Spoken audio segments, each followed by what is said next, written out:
got one like that? Is there one like that?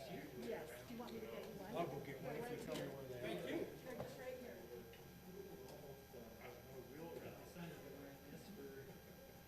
My son's gonna be wearing this for about the rest of his life. Thank you. Thanks, guys.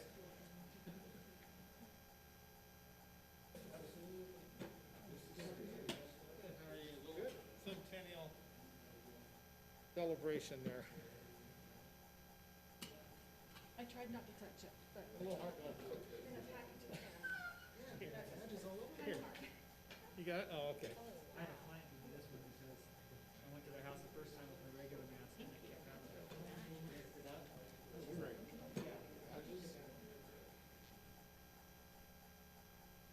Okay, just so you guys know, they've been working on our system. So,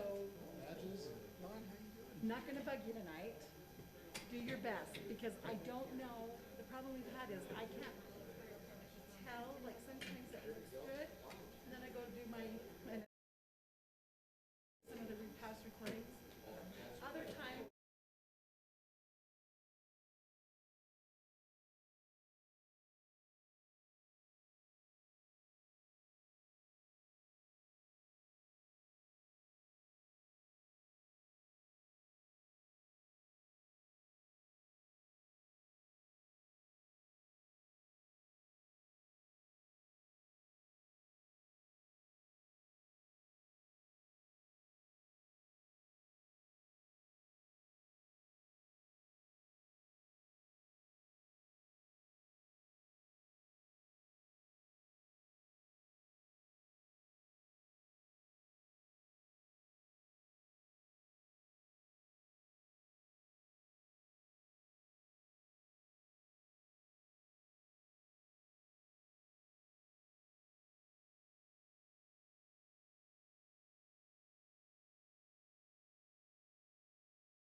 It's like this. Which mic do I grab, huh? Okay. are you ready for me? I don't know. Are you guys ready?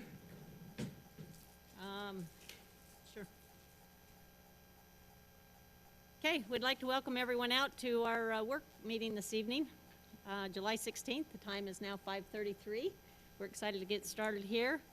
And as usual, we start out with what we call our council reports. So I will ask each one of the council members if they've got anything to report on. Should we start over there with Mr. Day? Nothing. Okay. Mr. Bloxham, do you have anything to report on? Davis Arts Council has a free concert this weekend. They're gonna, I believe, have tickets available in just a few days. So give it a look. I mean, it's just a way for you to have something to do in the midst of kind of all of what the craziness that's going on. So, and their numbers are looking, their projections are going kind of where they were hoping to go. And so the executive director was optimistic about that and moving forward. So. Do you want to mention the Friday night films as well? Yeah, go ahead. Do it. Okay. So in addition to that, I know the Arts Council has been doing their Friday night films, the free films, and I've been over there volunteering, and I got to say they've got a very good handle on this. In order to even attend, you need to let them know in advance so that they have a ticket on it. They are accepting walk-ups, so if you decide at the last minute you want to come to it, you can. But again, they're keeping track. They've got X amount of seats in the green seats, and then of course they've got the lawn figured out as well. So they've done an excellent job on socially distancing and being able to entertain our citizens. So I appreciate that. Ms. Fitzpatrick, do you have a report? Yeah, our Communities That Cares, Kim, let me know if you can't hear me. We had a Zoom meeting this past week because we're trying to get it back up and going, and it went really well. We had a lot of pretty impressive people that have agreed to kind of be key organizers for this. Davis Behavioral Health will be doing surveys with key leaders throughout the community. And after that, I guess we'll start getting community members and breaking up into committees and getting it really rolling. So That's good. It was a very good meeting. I appreciate you spearheading that. Okay, Mr. Morris. Yesterday there was a press event A big press event. Golf Course for the beta test of the infrared cameras that we're using. I guess it was a BYU project in conjunction with Utopia. And the idea is you have I call them a pair of infrared binoculars that are on a antenna at Valley View Golf Course that are scanning the foothills for hot spots to help with wildfire season. And a couple of us had some press time on TV, Mr. Jensen and Chief Ward.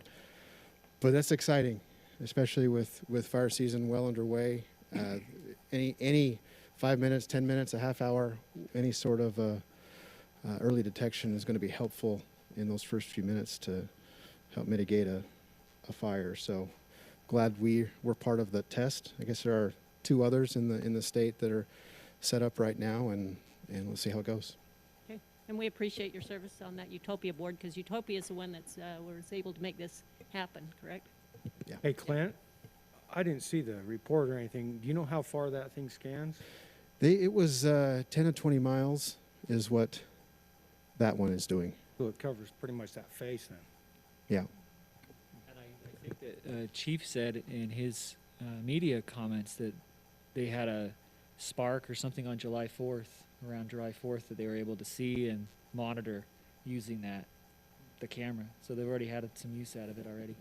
So which is pretty awesome. Technology and personal responsibility coming together, let's hope. Yes, and the fact that, from what I understand, the cameras that we have mounted right now, there's actually a newer version that we'll be actually installing as soon as it gets here, that will have a higher definition and more spandability. So this is exciting, and I congratulate our chief and our staff and everybody that's been involved with trying and being forward thinking and taking care of our city and our citizens, because that's very critical, and I understand response time is what really counts here. Okay, Mr. Thomas, do you have anything? Nada. Okay. I know mine's the mayor's report. I guess I can report on mine at the end, because I know some of you were involved with my area. Okay, well, with that, let's go ahead and move on then to item number 2. which is Tracy Probert. He's going to give us a quick review on our April revenue numbers. Mayor, members of the council, so I did a little handout tonight. Guess I didn't feel like doing a slideshow for 2 pieces of paper, but maybe now that I realize we're streaming, I should have. I apologize. But wanted to present to you, I believe we looked at these numbers for April, and April was under budget by about 91,000. That was actually really good compared to what we thought it might have been, with lots of things shut down during the month of April. Then I've gone ahead and done some estimates for May and June to finish out the year.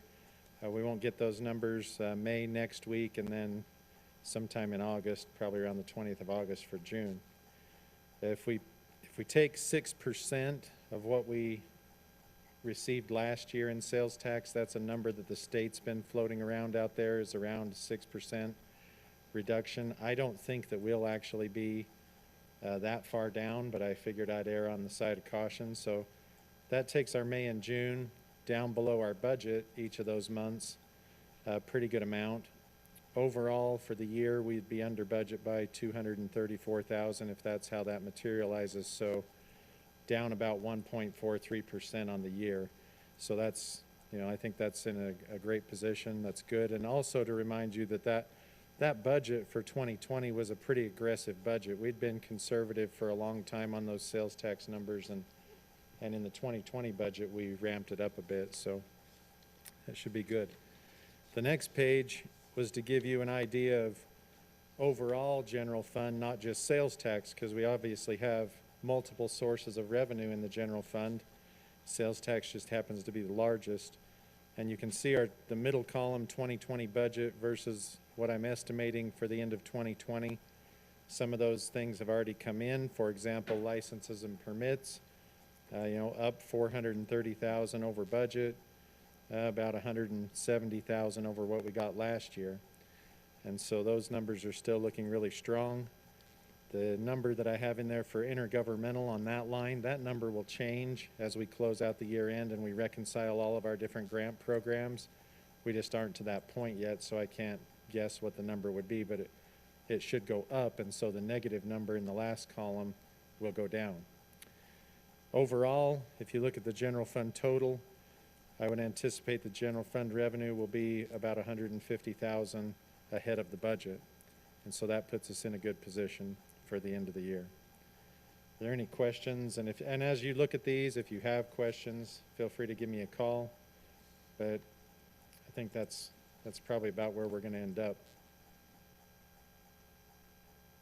Okay, council, do you have any questions on this, or? So you say you'll have May's next week? Next week. Could you just do like you did last month and just send us an email with it? I'll just send this out once I have the actual number. Yeah, that'd be helpful, I think. And we're assuming April was the worst month. Correct. Yeah. Okay. All right. Thank you very much. Oh, Thank Tracy, you, just Tracy. really quick, you before you gave us also a breakdown by category as far as sales tax goes, the restaurants and the home improvement, and is that something I could put that together for you if you'd like, sure. that would be good to see? I didn't bring it tonight, but I do have that. What you've ended up with is obviously your restaurants and your hotels, department stores, things that were closed for the most part were down. Movie theaters, non-existent. And then you had your home improvements and your other big box stores and grocery stores that were all up significantly, so it balanced it out pretty well. Also, car dealerships were up That was the in April. question, was, which yeah, car dealerships. I wouldn't have suspected that, but then again, I see a lot of people with new tags driving around, so, Yeah. hey, good for us. Just a quick question on the intergovernmental. Maybe remind me why we were budgeting so high compared to what the actual 2019 was. So we budget for what we anticipate the grants will be. Then at the end of the year, each quarter, we do some draws on those grants, and most of the time we do a large draws at the end of the year, at the end of the fiscal year. Well, those get reconciled out during July, and then we make the final draws, and I just don't have those numbers yet. Okay. So that's why I say that it should come in. Then again, we don't always draw all of the money that the grant awards us either. Sometimes we do, sometimes we don't. I don't know, a lot of those are police grants, and so they do it as they need it. And if they don't use it in one budget year, they can carry it to the next. A lot of times they'll be using grant money from 2 or 3 years back, I see. depending on the project, so. And when we passed the budget, we made some decisions based on tiered. We were waiting to do the merit pay and all that. These are the numbers we were waiting for.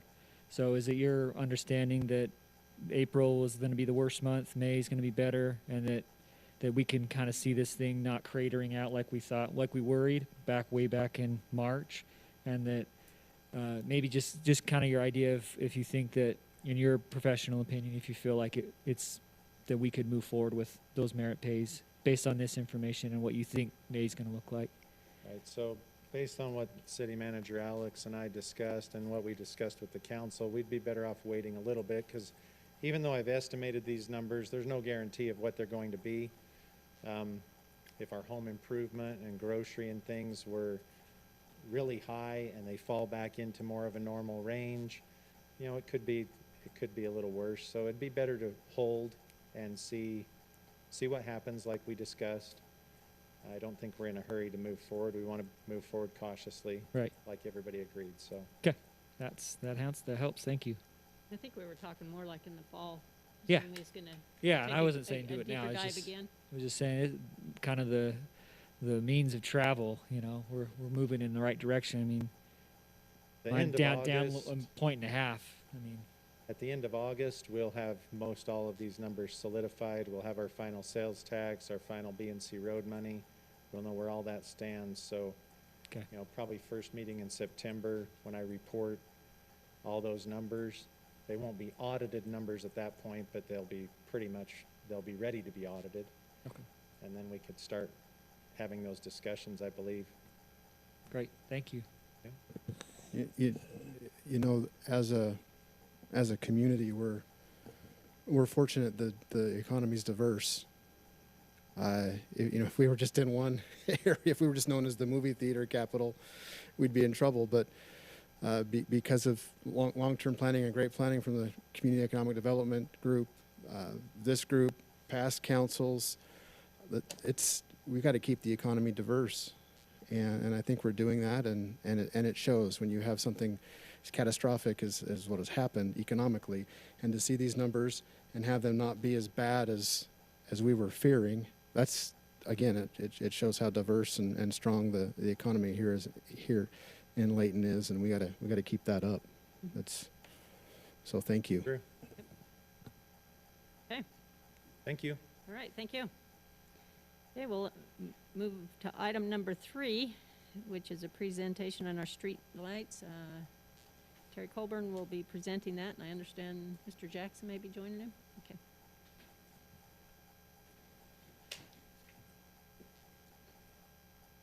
Thank you, Mayor. Before we get going on the street lights, I'd like to update the council on an item we talked about maybe a month ago, I don't know. But we had a sidewalk project that we bid for down on West Hillfield Road that we awarded, but we saved a substantial amount of money. You remember that bid, and Alex had told us and had told you that we would go back and check to see if the project that is down by the Shoreline Junior High, 1941 West, 1000 South, would be done with the savings along with the West Hillfield Road project, west of the tracks on the south side of the road down to Sugar Street. So Steve had his people put some numbers together, and I talked with Alex today, and it looks like that we'll be able to add those 2 projects because of the money we saved, and so we are going to go ahead with that. And we had told you that if that were the case, we'd come back and update you. So That's the update. That's great news, I'm sure. Where exactly is the one by the junior high? It's, do you want- go ahead. I was gonna say, there's that one home that does not have a sidewalk, kind of just it's between the Ovation Development and the street going down to the West Side Drive, so there's one Wright's home, house? so it's Wright's home there, Right. Okay. Bright's, I okay, mean, anyway, yeah. I was just curious where it was. yeah, just that one home. Thank you, Mayor. I read through those eyes. So, if there's no other questions on that, then we'll get into a little street light talk. Let me just tell the council that when we were talking and doing the budget, and the concern of the council about that if they gave the $2 fee increase, that they wanted to make sure the money was spent right, put in the right places to lighten up darkened areas, okay? Well, let me assure you, as the director, and as Alex is the city manager, and Mr. Apolloni and Steve Jackson, who are here tonight, we will address that utility with the fervor that we do any of them, like the water department, like the sewer. Well, there won't be any misunderstanding that we understand what the directive is, and Steve will come up and present some information in a while, and you guys can put your input, but let there be no misunderstanding that we will hit the street lights just like the department does everything else, okay? In the city, we own about 1,200 street lights. Rocky Mountain Power owns about 2,000. Don't know if council and the mayor is aware, but included in the street light project are the traffic signals. And included in the traffic signals are the hawk crossing. Okay, the hawk crossings for the trail and stuff. They have the same kind of cabinet and are same type of setup as a traffic signal, just not as detailed. And those are very important devices, to say the least, okay? Mistakes there, and you could have some serious injuries.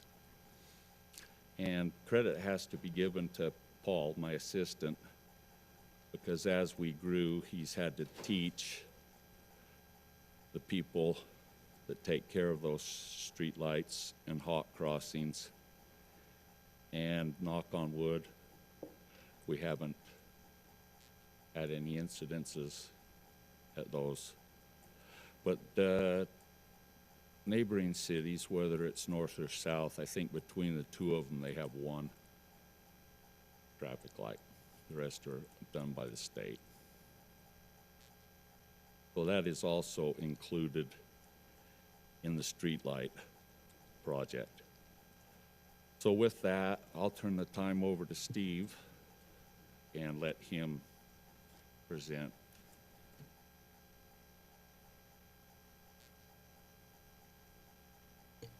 Thank you, Terry. It's good to be with you tonight, Mayor and Council. If I can, here, I'm going to pull up my presentation really quickly.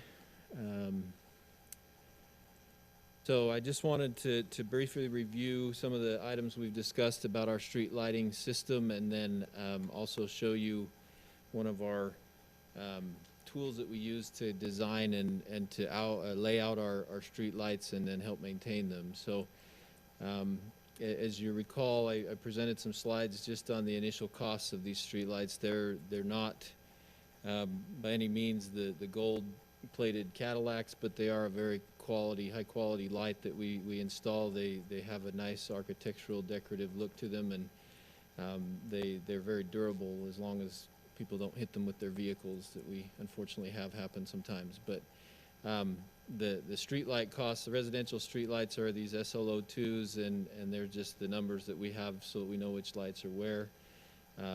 Again, they're a lower cost for install because they're usually direct bury into existing power connections that are at each home in a subdivision. But then as you move to the collectors, they're a little bit more decorative with a cage on the light, and they end up running a little bit more on the higher end for the install cost, simply because a lot of times we're running a lot of conduit and a lot of extra infrastructure to get them onto the collector roads where they need to be, and they also require a concrete base that has to be installed with those lights. So the second set we have some SLO3 lights, the specialty lights that you see. There's some down on South Main Street. There's some over by the roundabout on 1425 North up by the mall. We don't have a lot of these, but there is an option there for us to install those when we choose and when we want to make more of an aesthetic look to them as well. And then our arterial streets, they have the SLO1, so the wider roads in the city, they have that teardrop style light, and those lights are installed down Layton Parkway and some of our other major street thoroughfares. So again, this map was shown previously, but all of the dots on this map in red are Layton City owned street lights. We have some private lights you can see in blue, and then there's some kind of lighter gray lights, and those are all the Rocky Mountain Power lights throughout the city that we have. So they have a pretty substantial network of lights throughout the city from previous to when Layton City started installing our own street lights. So like Terry mentioned, we have just over 1,000 lights, and then Rocky Mountain Power has approximately 2,000 or so.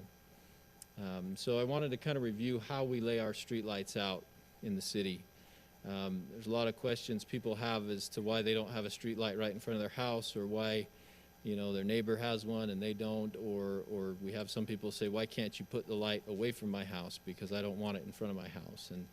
And so we do try and lay out the street lights in an orderly fashion so that we kind of meet some of our design criteria. So on collector and residential streets, those SLO2, SLO4 lights, we try and maintain a spacing of anywhere from 300 to 450 feet between those lights, and that helps to light the area adequately but not overlight the area to where it becomes a nuisance for the residents in the neighboring areas.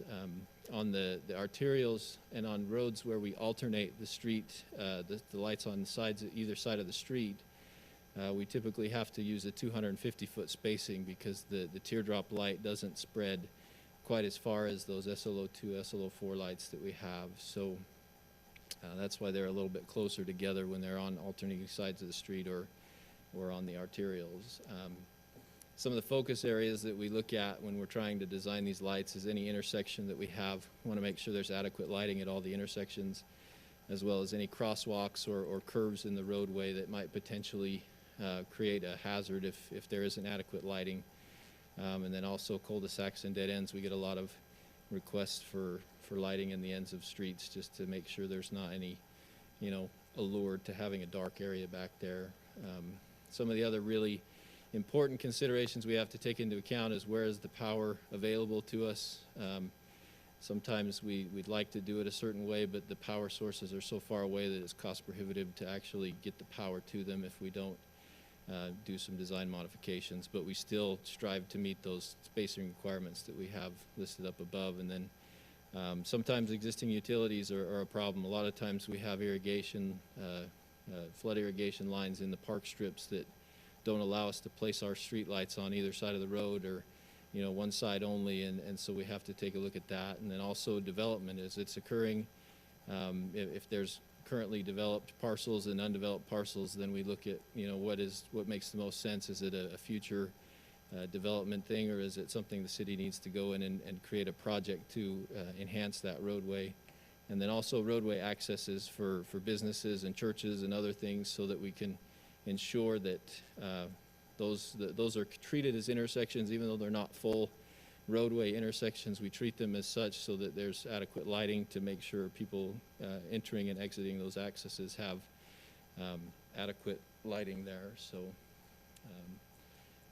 If I can, I'd like to jump to our street light editor, if it'll open for me. We'll see if this link Hey, Steve, actually works. Yeah, go ahead, Dave. solar, is that viable or just not? I mean, I'm just throwing it out. We You see do a lot of use, lights with, we do use solar for a lot of, our signs, if they're, like our crosswalk signs that can handle that, but some of the wattages that we run and things, the Okay. solar is not quite as reliable Not gonna as, make it. Yeah. as you would hope, and so because of that, we haven't really gone to that, and Okay. that's not to say we couldn't try that at some point in the future if, the technology advances. So, see if I can get this to open up. I might ask for a password or something. So this is our streetlight editing tool, and what I wanted to show you on it is all of the different the maps and things that we have, or the different items that are in there. So we have all of our street lights. I'm going to turn off some of these junction boxes and things because they're not quite as useful. But as you look here, all of these dots that are green with a red dot in the middle, those are all proposed street lights that the city has master planned throughout the whole city. All of those, I'm going to turn those off for a second because they kind of cloud. Sorry, I've got to get to the right tool here. Our GIS people do such a good job for us that sometimes we've got too many opportunities here for this data. So as you can see, here's our proposed street lights. So you can see we still got quite a few out there that we need to have installed, and you can see that a lot of them are on major roadways like on Gordon Avenue or on Fort Lane and Fairfield and some of those streets. But then we have the Layton City-owned streets here, and so you can see that we've helped cover quite a bit of the areas that were maybe not as bright. And then as you look at those with Rocky Mountain Power, you can see that a lot of the city has quite a few street lights in it, and then we have some private lights that are mapped in residential areas. However, we don't have all of the street lights mapped on commercial zones. So you can kind of see over here by the mall, there's street lights over at the mall. We just don't have those in our records, and that's just a future thing if we ever decide that we want to do that. But also I wanted to kind of show the tool we use here for our buffer. So we have a 450-foot buffer that we set up, and that buffer shows all of these areas in orange is kind of the coverage that we would consider those lights to be. Now, it's not perfect because it doesn't take into account that a street light faces one direction and doesn't shoot behind it, but it helps us kind of look at this and map out where we need to look for potential areas to improve the lighting and to fill in those holes as you go forward. And then the blue colored buffers are there, and they are for the proposed street lights, so that they kind of cover those areas where we just ensure that as we're planning for new street lights that we're not forgetting or missing those areas. So as we go forward, if a street light needs to be on one side of the road or the other to make that coverage work, we can adjust those. So anyway, so I wanted to show you that tool because that's a really helpful tool that our street lighting engineer uses to help design and then determine whether it's a city project, whether it's going to be a development project. But at the same time, we don't want to have overlapping projects where a developer puts in a street light and it's in the wrong location, or the city puts in a street light and it's in the wrong location. So as we coordinate those. And then just a couple final slides on this item. Just wanted to remind you of all the street light installations that we've taken care of since we began the project. We have about 481 street lights that were installed at city projects. This doesn't count all of the development projects that have been done. Of those, there was an additional 126 residential installations that were not identified in that original master plan that took place to make sure we were filling in those gaps for for the streetlights to ensure we're covering the city.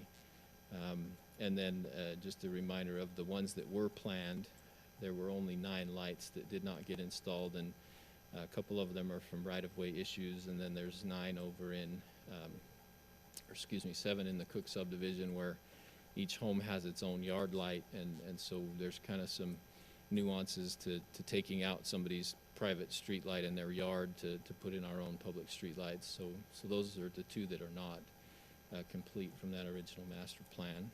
So that's all I have for the street lighting. Is there any questions I can answer or any feedback? I have one quick question. Yeah. So like in that Cook subdivision area where they're private,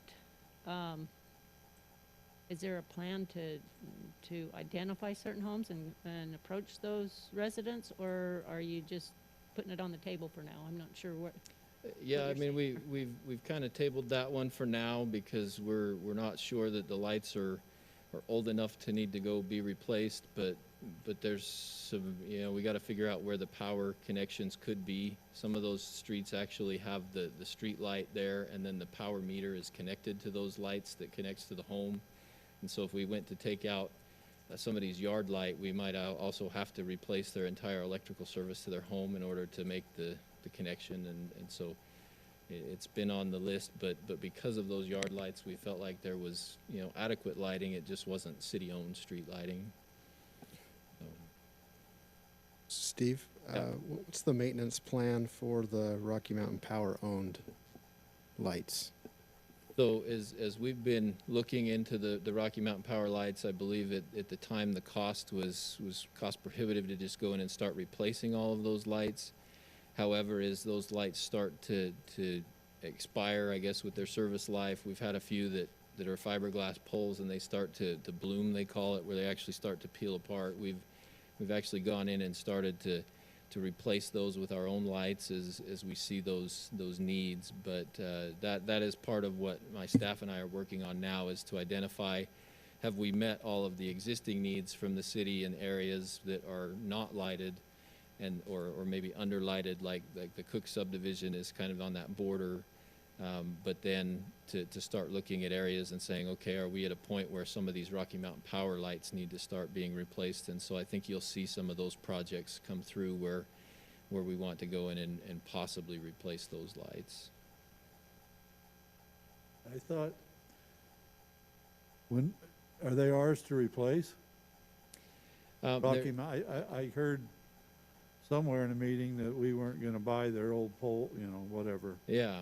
So what we are you do. talking about replacing? We do pay a fee every month for every single Rocky Mountain Power light that we have in the city connected to. Right. And so the question becomes, do we want to pay for that new light in perpetuity and then they replace it and fix it, or do we want to upgrade them to our standard lighting, because they will not upgrade to our lighting for us? So we'll have to do that. So the answer is technically no, it's not. But if we want to upgrade and to make the system complete the way we want, then it's probably prudent that we start taking care of it as they reach the end of their usable Right, life. when they're, Yeah. okay, so we have that. We have obviously, that. the We have that ability- option. Yeah. Yeah, And then we aren't paying what basically amounts to a lease payment on those poles for Right. 50 years. So, good. any other questions? No more questions? Thank you. Okay, thank you, Steve, we appreciate that. That was enlightening. No. No. Yeah. That was a setup, Can you we knew it make a was. comment? Thanks for addressing it. I mean, when we ask questions and to get that feedback in the time that we have, that's nice. I mean, so we aren't sitting out here worrying or wondering. That was Right. nice. Terry, I know you guys always jump on things. And,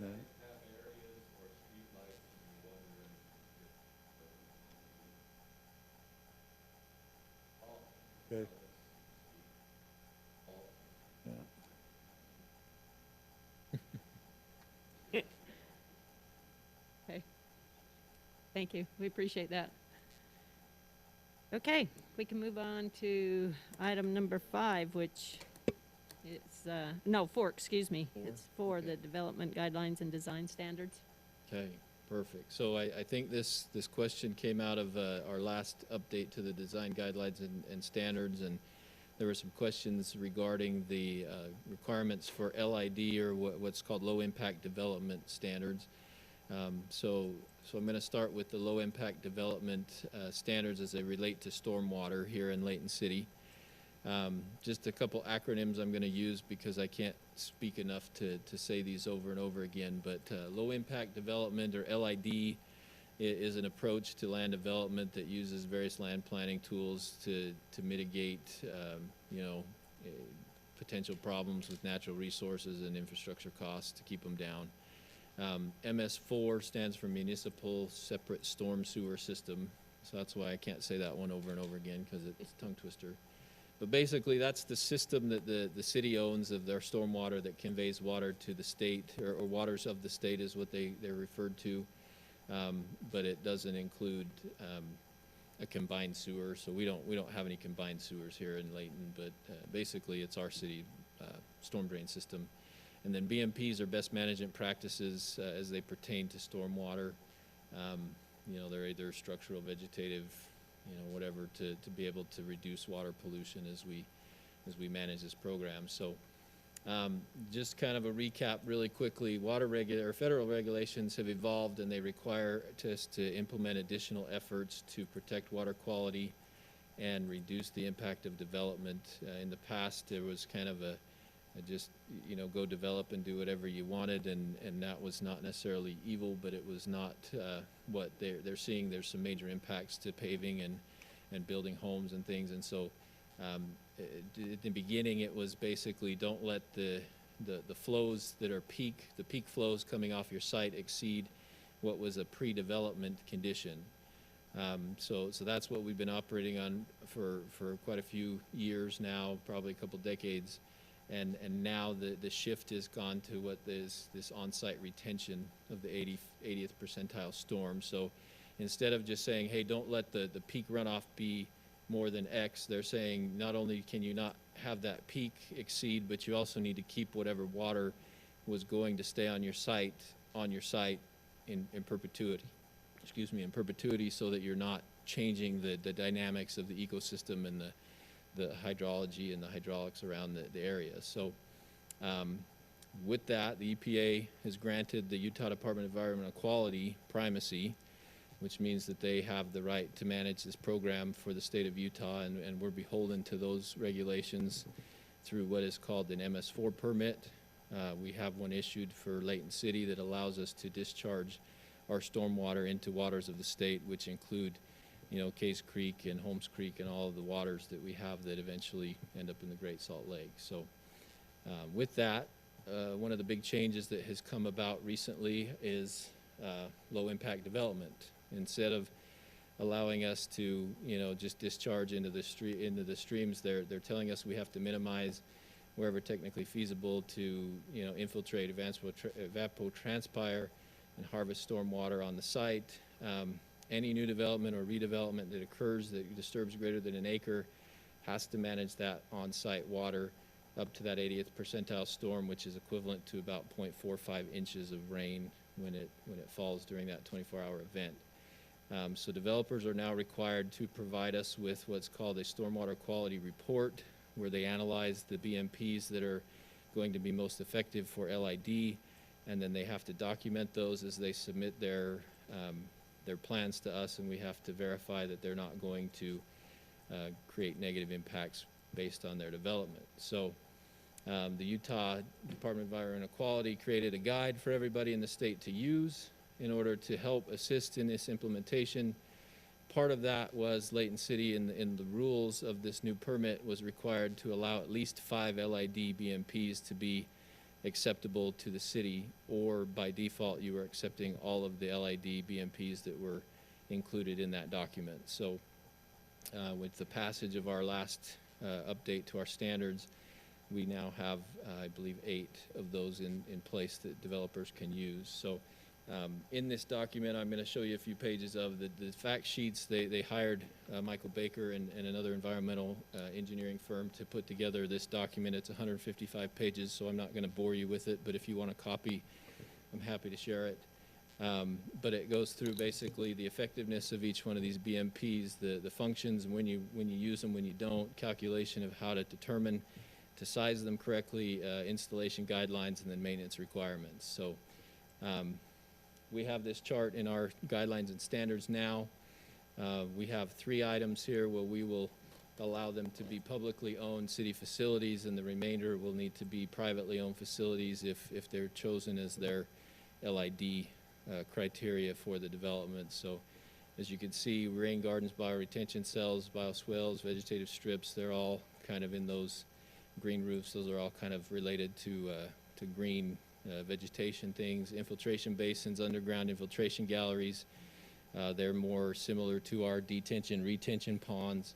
And then the harvest and reuse is also allowed under state code in another section, and so we really couldn't deny that, but it seems to be one if people want to do, they can do fairly easily. So a few pictures here. Let's see. We've got bioretention cells. That's what this grassy area is right here in this parking area. You see the water would flow through these cuts and then kind of pool in this area.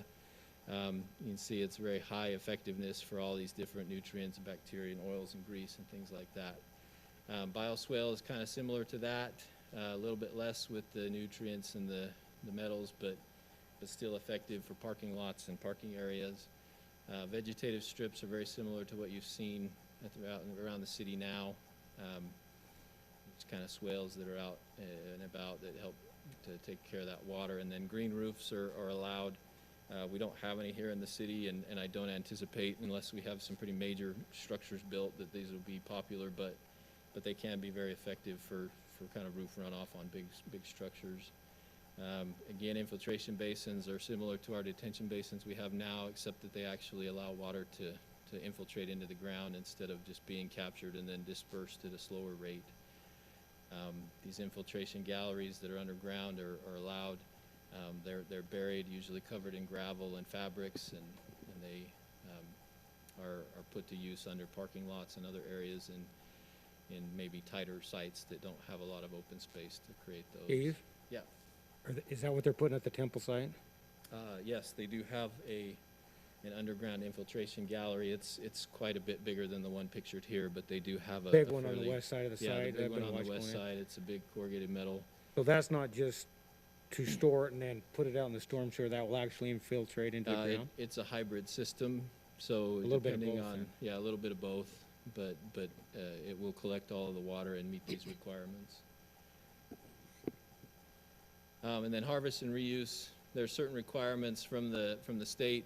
You can't store above so many gallons on your property if you're residential, and if you're commercial, it's a little bit bigger, but that came about from a few years ago with some legislation that happened. So those are allowable. If people want to put rain barrels under their downspouts, they can, and then we can help them kind of understand the consequences of that if you don't change the water and you start growing algae and things like that. So there's some maintenance there, but they're private and people can choose to use those or not. So that's really all I had for LIDs. Is there any questions I can answer before I jump into the small cell infrastructure? Again, if you have questions and you want to kind of meet offline or chat, I'm happy to have some of my staff or myself meet with you and kind of explain more what the state requirements are and what we're doing to meet those as we implement this MS4 permit program. So, other question came up about small cell infrastructure, and I'm not sure how familiar you are with this, but a few years ago, September 1st of 2018, the Utah code was adopted or amended. I guess Gary could answer that for us, but basically it allows wireless providers to put wireless infrastructure in small cell facilities in the public right-of-way. So by code, they're allowed in our streets. There's nothing we can do to stop them other than kind of help manage them, I guess is the way I'm going to put that. So small cells are network. They're antennas that are used that are low powered micro antennas, so they're not the big macro towers you see at some of the city parks or some of the big tall antennas that are on the mountain. They're smaller. They really do kind of appear to be, you know, the size of a light pole if you're putting it on a monopole, or even smaller. Some of them are the size of a pizza box that are mounted onto some of these things. So a lot of them are not even noticeable, but what they do is they allow the network to supplement where there's higher need for more data, more speed, but they don't have the same range as a macro tower. So you'll see them in more high densely populated areas like around the mall or things like that. So to date, we've had a request for a potential of 6 locations here in Layton City. We haven't actually received any formal requests to put them in yet, but just inquiries about that. So we're not on the list to receive a whole ton of these things, but the basic premise of this adoption became if there was no standards in place, then they could do whatever they wanted. And so we wanted to make sure that we established some standards. We spent some time looking around to see what other cities had done, and Salt Lake City kept coming to the top of the list as one of the most robust and thorough ordinances and standards that are available. So with that, we adopted, I believe previous to this most current council, these small cell standards that Salt Lake City had, with some modifications to meet our own codes. But then with this most recent update to the development guidelines and design standards, we created our own document so that it's our own in-house document, but it contains the same information that was in the previous one. It's just customized to us. So with that, there's just a big list here, and I'm going to share this with you.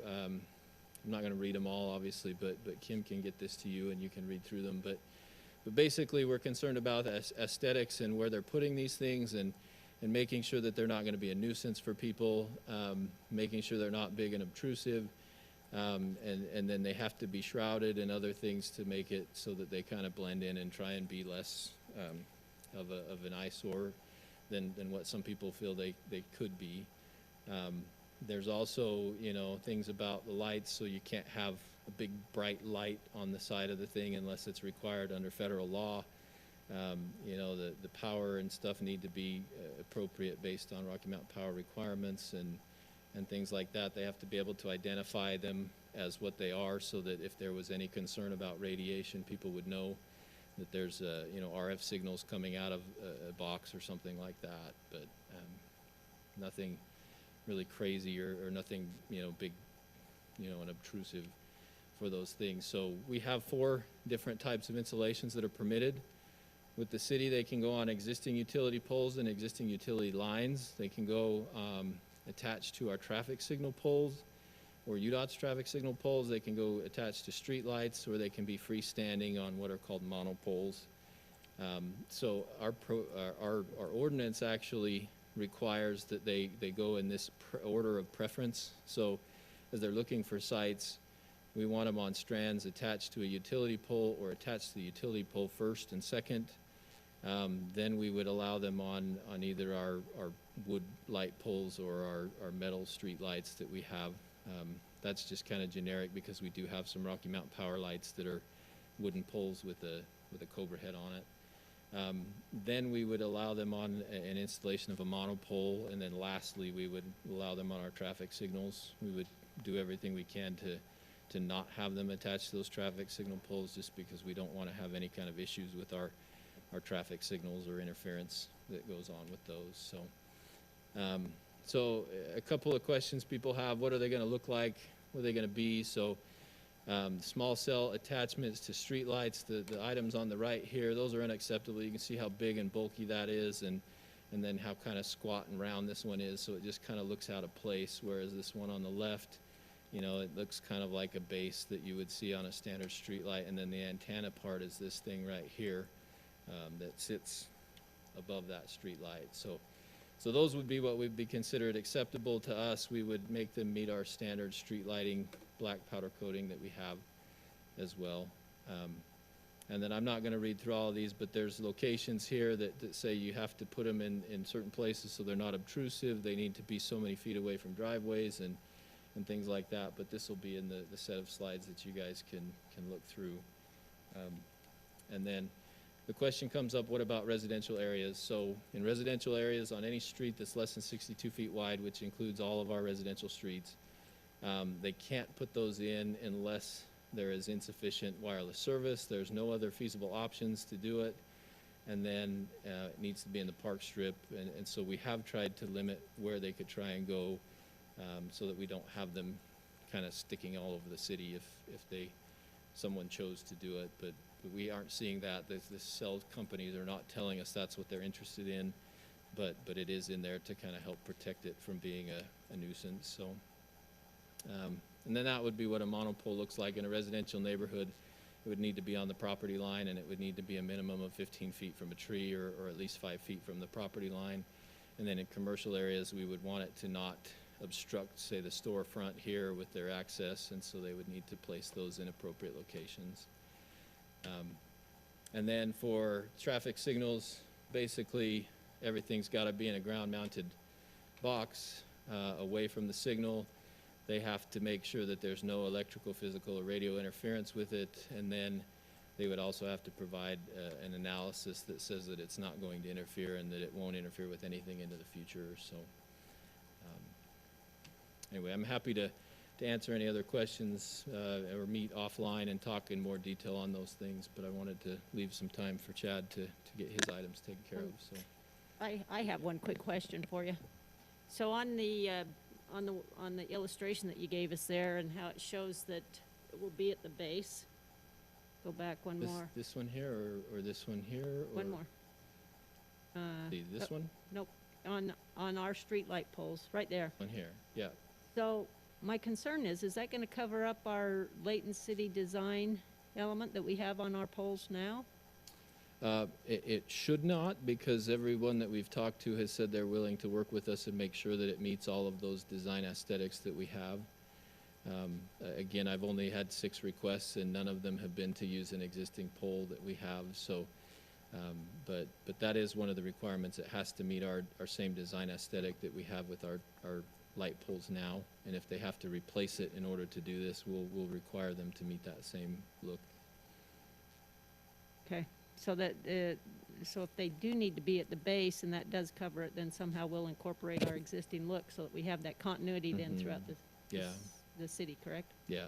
Okay. Yeah, that's the intent, is that if it does need to be on a street light, that it looks almost identical to a street light, and the only difference is that you would maybe notice is that the top would have an extension on it. Okay, very good. How are Okay, you go gonna ahead. put an extension when there's a light there? Our Well, lights so don't so all that's come out. that's the thing, is our SLO2s and our SLO4s, they don't allow for those types of installs, so they really could only put them on an SLO1 that's on like Layton Parkway or something like that. Steve, I want to tell you thank you, because it was my questions that brought this up, and I appreciate you explaining this. It's been helpful. Yeah, and if you have more, I'm happy to meet or talk to you about anything that you have there. So, Councilman Morris, do you have a question? Yeah, just a question. I know the Planning Commission, I don't know, 18 months ago, we talked about 5G, and we agreed to some sort of a contract. I don't remember what that was. But is this part of that? Is this to establish a 5G network when it happens, and Yeah. the autonomous vehicle, all that kind of stuff that Yep. we think about way in the future? That's infrastructure is being put in. That's essentially what this infrastructure is, and that's what these networks are being built for, is for all of that increased demand. If you've noticed, I unfortunately did a calculation of how many devices I have on my home network, and I'm up to 33 now. And I'm not really a huge user, but we have just a ton of devices, and that's what's happening, is the devices are proliferating all over the country, and so they're finding the macro towers work really well for big areas, but there are certain areas where they can't get that signal and the data and bandwidth that they need, so they're moving to these 5Gs in those specific places, but they will not, from what we're being told, they will not replace all of those macro towers, those big tall towers, with these small cells, because they're just not they're not as effective as far as the cost of the network, but they do supplement those macro towers and allow for this autonomous vehicles and all of the other data needs that are out there. You'll see a lot of these around stadiums and other big public gathering places. I would imagine the few that we've seen are up there near the mall and also the conference center. So they're trying to make sure that those places have adequate cell coverage in those areas for the demands they see. Okay, thank you. Any other questions? Any other questions? Thank you, Steve. We appreciate that. Okay, we'll move on to item number 5.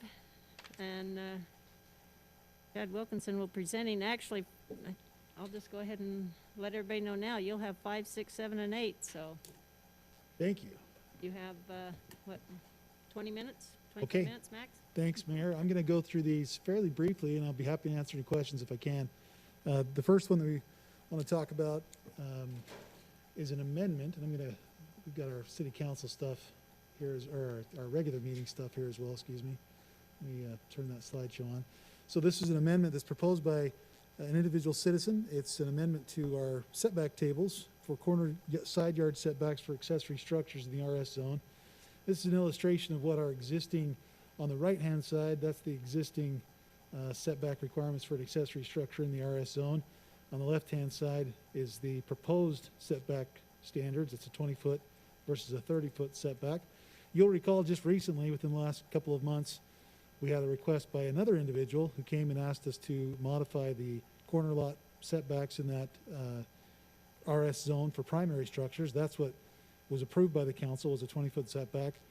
The current applicant is a separate individual that has a desire to build an accessory structure on their RS lot, and they've requested that those setbacks be modified to match what was approved by the council for primary structures, which would be 20 feet. And so you can see that shown on the drawing. Again, we've reviewed this. The Planning Commission reviewed the request, and they've recommended approval of that. Be happy to answer any questions if I can. Yeah, the only problem I'm running in with some of this is the size of the driveway. We're taking it down from 30 feet to 20-foot potential for a driveway. And in an accessory structure, real frequently, it's for RVs and trucks and boats. And if they're in the driveway, they don't fit. And they hang out into the street. And we see that all the time. You know, you go out walking and you have to go in the street to walk around a truck that's overhanging that. So I just have a little bit of concern. I don't totally object to it. I just think that there's going to be an enforcement issue that needs to really kind of be watched with these places. And then my other question is other than that particular issue, do you see anything else that could be a potential detriment to doing this?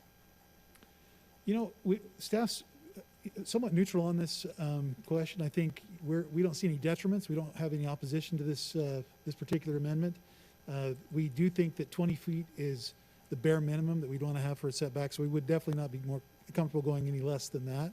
20 feet, though, gives you enough for, more than enough for a standard vehicle.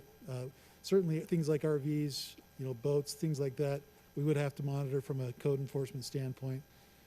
But those would not be allowed to project into the right-of-way. So, if someone was going to build something like this at a 20-foot setback, they'd have to still, keep those vehicles from crossing the right-of-way if they had other things parked there on their lot.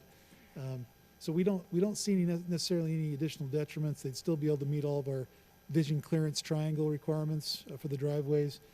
We'd still have all the spacing standards for driveways that would apply, just like they do today. So we don't have any objections to it. Don't see any other, any detriment to it, with the understanding that you're absolutely right. That's an issue that we have to watch as far as the other vehicles parking there. Why would you move it from 30 to 20? I mean, just cheaper? I mean, what's the advantage of? I think it had to do with why did the applicant want to do that? What's that? Why did the applicant want to go from Just from to 30 get 20? some additional room for that accessory structure in that rear yard, based on some of the constraints that they have. What? They had some constraints in the rear yard, and they wanted to scoot it up a little bit further Oh, so they could make it work. Yep.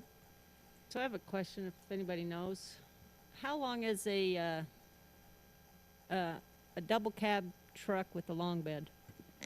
Over 22 feet long, because I've checked into that. Because we have a parking ordinance coming up Yeah, in the future, and that they are 22 feet long. They've Is that- discussed that in that review. Okay. Because I'm looking at that going, I agree in making this all standard, but then I'm looking at the driveways, and the driveways are 25 feet. So we could actually be consistent, and if that's going to be having a driveway in it, why not it be the same as the family residential side Well, at 25 versus 20? 25 is the front yard setback, but you could certainly have a corner-loaded house that could be built with a 20-foot setback. There's nothing that requires that driveway to come from that 25-foot direction right now for the primary structure. So our concern would be anything less than 20. Certainly, yeah, there's going to be some vehicles that exceed that, but, your average vehicle is going to be less than 20 feet. Any other questions? My concern is the same as Dawn's. I'm personally not too much in favor of going to a 20-foot because we have one person that's requesting it, but by changing the ordinance, we open the whole city up to it. So I'm a little hesitant to go 20 foot. I'd be much more agreeable to a 25 maybe because of the length of some of those big trucks and stuff, but I just don't see the need for it. I guess my concern is kind of similar in that I don't want to continue to open up additional amendments just from one person. One person previous changed the side setback or the previous setback and then this one. And so two applicants changed what the city had decided was the best route. And obviously you guys aren't recommending that we not approve it. In fact, opposite. So obviously you guys don't have a problem with it. I guess it just kind of goes back to what discussions we've had as a council, just to make sure that I want to respect the ability of citizens to make amendments, but when they make an amendment to the entire ordinance, then they're not making it for themselves, they're making it for everybody, and that's kind of Maybe- my concern too. Maybe some context for that, and maybe some reason why we don't object to this is that all the other zones, this is the standard. So 20 feet would be the standard in all the other single-family residential zones. So, throughout the city, many properties already allow this setback and seem to function just fine. So I think we have a track record of this not being a big, enforcement issue or things like that, because there are, hundreds of lots that already have this standard that apply. Are there other areas that you could see? Maybe I'm just thinking like a lawyer, because, sorry, Gary, when you win a case and you get a precedent, and then you go to the next, someone else is seeing that, then they will push whatever their area, and they want to get that precedent. So I'm just curious if we continue to just allow these small amendments, if it continues to, we change it by 1,000 cuts, if that makes sense. Yeah, I mean, it's always a consideration. We consider all of these individually. There's no precedent set certainly by a code amendment for one standard, meaning that we have to change a code for another standard. That's never the case. These are all legislative decisions. They're policy decisions. At some point, a policy was made that said that 30 foot is the right setback. However, R18, R110, all the other zones, the policy was made that 20 foot was the right setback. So I think that, these are the kind of discussions we need to have with each of these requests. In this case, again, it seems to function pretty well in all those other single-family zones. We don't have a lot of issues with them. There's always occasional code enforcement issues with any standard. So I think, based on the history of that, we don't have any objection to this, but certainly this is a policy issue for you to decide. And, it wasn't something that we as staff were proposing, but we don't have any objections to it either. So in those other zonings, the structure setback's smaller too, right? It depends. Might be helpful for me to bring up that code. And I think we might even have a copy. Yeah, I think we've included that in your packet. I can point you to a page or bring that up, but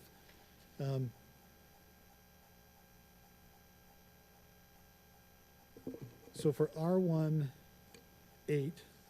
is an example. Your minimum front yard is identical. It's a 25-foot front yard with some additional increases for being on an arterial street. Minimum corner lot's 20 feet, 25 foot for an arterial. None of that's proposed to change with this amendment. It would still be 25 feet for an arterial.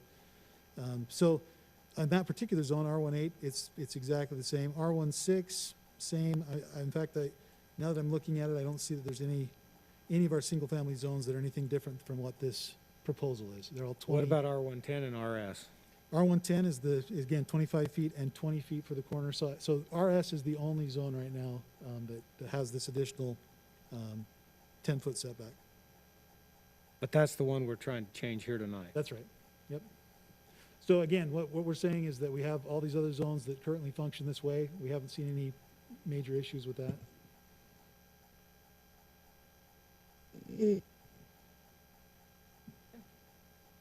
If there's no other questions, I'd be happy to move on to the next item. Okay. We can definitely talk about it more in the next hearing. Next item is rezone request by the Lamanos. They're here tonight. This is a request from RM1 PRUD to MU. The property is shown in red there, that red outline. It's within our town center zone, or town center area around the Smith's grocery store there. You can see that grocery store there where my arrow is. The request is to change that zoning from RM1 PRUD to MU. That's consistent with the general plan for town center, that mixed use designation. The property is currently entitled for multifamily residential. They currently have approvals for that were already approved, prior to this, years before this. They've come back, the applicants come back and requested a change to that to allow for some mixed use development with a slightly different design. This is the proposed design. I'll show you some renderings of that. One of the things that's included in this design is some live work space. You can see that space outlined there in red. That would include some conference room space, offices, shared space that could be used for a homeowner that wanted to have a small business that could operate from that location. So they did include that element as part of their development. This is the previous approval. Again, you can see multifamily was the previous design. We do feel like we're getting a design that's more in keeping with the mixed use desire for that area. This is the proposed design. You can see the units there. They have garages on some of those units with living space above on these end units, and then just some multifamily residential there in between. So these are, again, conceptual drawings. They are requesting the zone change at this point, and then those development review drawings will come back for review at a later date. So with that, the Planning Commission did review this request, found it to be compatible and consistent with the general plan, and did recommend approval, and we are agree with that recommendation. So be happy to answer any questions if I can. Okay, I have actually a couple. In your department's feelings, what size acreage is good for mixed use? So like what would be a minimum size? I think there's not a minimum size that we would recommend. Really, it just comes down to the design and whether that parcel can accommodate the design. We don't set a minimum acreage on those mixed use zones. You of course have to meet the minimum parking standards, provide some open space, provide those things that are required as part of just the development standards. But we don't have a minimum size. Okay, because I was just reading earlier today in the Layton Forward General Plan on page 12 that it talks about parcels may be too small or too odd shapes to accommodate desirable multi-use. And is this, and what's the size of this little red building? The little red building? How many square feet? I would have to look that up. I don't know it might say on that plan. I can't quite see it, but I don't think that's a building, that's just a lower level, right? I remember this is a building proposed right here. Yeah. A separate building? Uh-huh. Yep.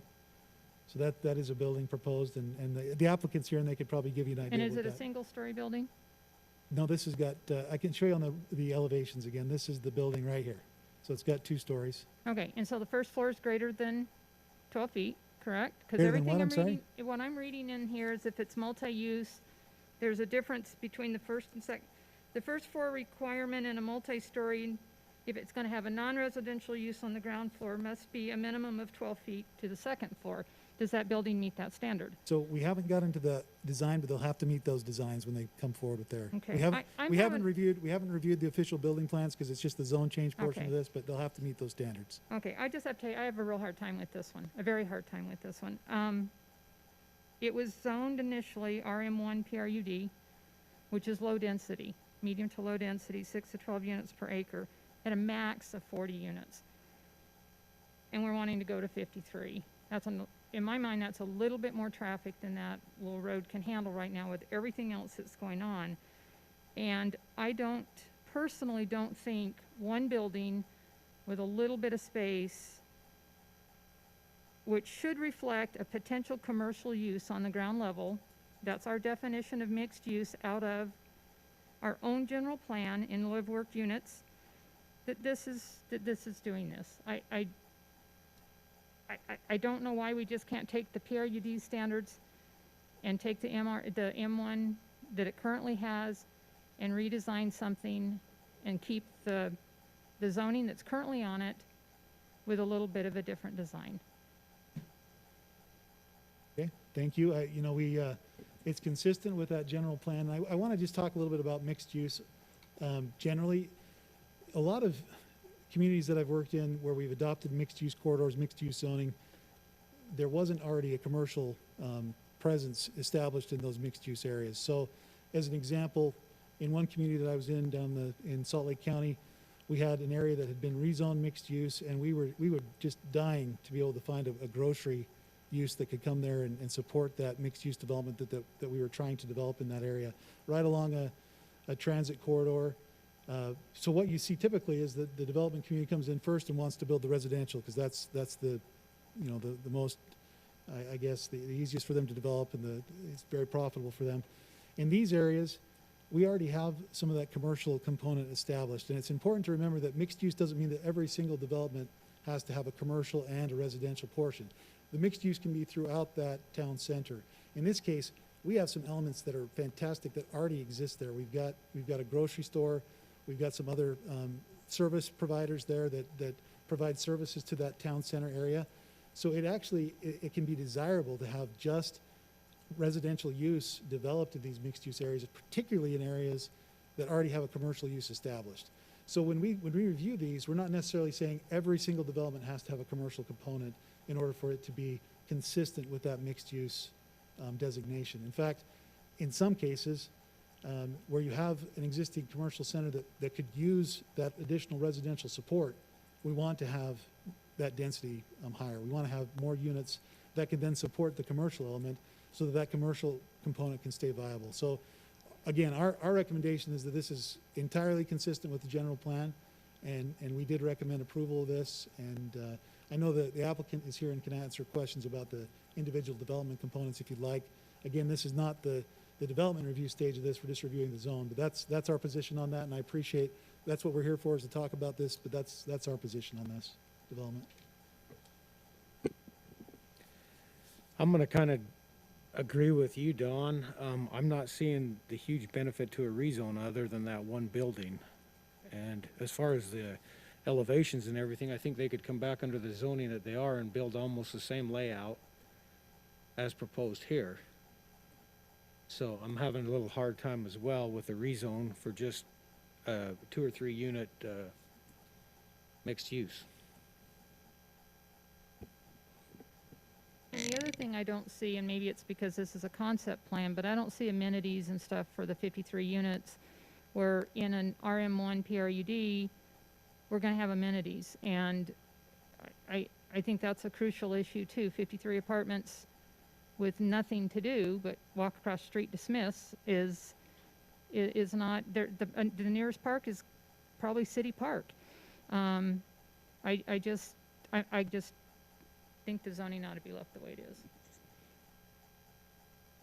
And we can have the applicant address during the public hearing the amenities that they plan, but there's definitely quite a bit of open space planned here, and they have some other amenity spaces that they can explain to you. And Chad, do we talk about the traffic, the increased traffic here? Are we within because we've got the temple site is right there and other stuff happening. based on the increase in units, there's not gonna be a big increase in traffic. It's not, we're going from the approved 40 to potentially additional 13. That's counting some live workspace in that, bottom unit there. So the increase in traffic's not gonna be substantial from this development. The numbers that they already have, there's quite a bit of traffic already built into those numbers, so that's not good. It's already been anticipated and planned for. Okay, we got 2 more items still. Do you want to, anybody else? Any other questions, or I'll Ready to move on to the Yeah. next one. Next one's similar, but different.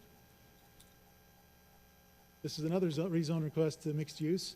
This one is, again, on the, in the town center area, mixed-use corridor center area that's identified, this time up on Gordon and Fairfield. This one's kind of on the edge of that town center area. The applicant has proposed, again, another mixed-use zoning, and this is some of the language from the general plan. Mixed-use corridors provide a land use buffer transition between intensive arterial streets and less intensive single-family residential. So, again, single-family to the south. This is right along that busy street. It provides that buffer. This is the area that they're planning to rezone, or proposing to rezone. You can see the adjacent uses. We've got the school across the street there on Gordon, the existing commercial core area to the east, and the Fairfield Square development there on just right under my mouse there, and then the Buddhist temple located between that and the new development there. Again, we've worked closely with the applicant. We've been able to make sure that we have appropriate buffers between the single-family zone to the south and the proposed mixed use. The idea, again, behind this mixed-use development is not necessarily that it has to have a commercial component, but that it meets those mixed-use design criteria. This is on kind of the outskirts, so a residential project is appropriate based on that mixed-use zoning or mixed-use component and general plan designation. This is, again, potential conceptual plan, other than we do have an agreement from the applicant that they would, make sure to have that 10-foot landscape buffer as part of their development that's required. There's a little bit of discretion given on that buffer, and they've agreed to kind of the larger of the buffers that's allowed in that code when we buffer those single family. This is, again, just a shot of that. They'll still have to meet all the parking requirements for the zone. The design of the building is shown here. We've worked really hard to get a very mixed-use design for this particular site, with the building located close to the street, good pedestrian connections, parking tucked behind to the rear and side, just some potential floor plans there. So with that, this was also reviewed by the Planning Commission, and a recommendation of approval has been forwarded to the City Council, and we be happy to answer any questions if I can. Any questions? I don't have a question exactly with this, just curiosity. A few years back, we approved like a mausoleum at the Buddhist temple. Was that ever built? I don't think it was it? I don't know. That's a good question. Maybe some of the other folks here know. I don't think it was it? Not yet. Any other questions, or I can move briefly on to the next one? Yeah, how far is that from the school? How far is it from the school? I can see it, but I can't. Just right across the street. Yep, Yeah. just, the school is just right directly to the north. You can see the crosswalk right there to Okay, the school. that's the crosswalk. Uh-huh. Where do they exit, come in, whatever? There's a vehicle exit and entrance right here on Okay, Valeria. Oh, that's the parking, But okay. the pedestrian, all these would have entrances out to the sidewalk. Pedestrian. yeah. Pedestrian, Yeah. pedestrian connections out to the sidewalk, yep. But they have to turn down, what is it, Valerie, or Valor, whatever you call it? Valeria is the way I Valeria. say it, but Valeria. it could be something different. Valeria, I don't know. Yeah. So, Chad, on the, Call it your way, I'll call it my way. That's right, that's right. Okay. on the parking on this, is all the parking contained for the units on this property?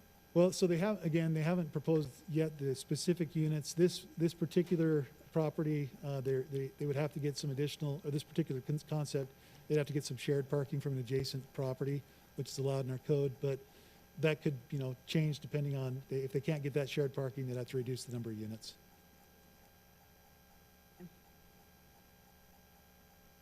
Okay. We good?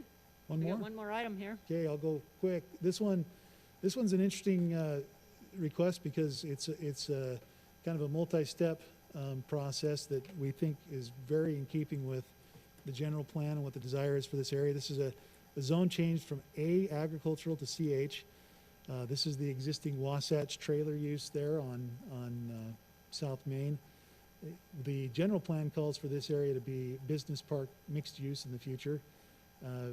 As a part of that, one of the big challenges whenever you have mixed use development is trying to assemble parcels. Parcel assemblage can be a real challenge. In fact, in some cases, we almost would rather not have a mixed use development come in if it doesn't have the right size. Just to your point before, Don, that sometimes if you've got a long skinny parcel, it doesn't lend itself to mixed use development as much as if you can get a consolidated parcel with all the correct elements in place. So in this case, the general plan does call for that business park mixed use zoning. The request is to go to CH. We've reviewed this with the applicant, and we think that this is a great way for us to get some parcel consolidation in anticipation of a future zone change to that business park mixed use zoning. The request again is to go from agriculture, there's the parcel that you can see there in green, to CH. We have we have proposed a development agreement with the applicant that would provide for that parcel assemblage. It would put some limits on the types of development that could occur there. When you start to put structures on, it makes it more difficult for redevelopment in the future.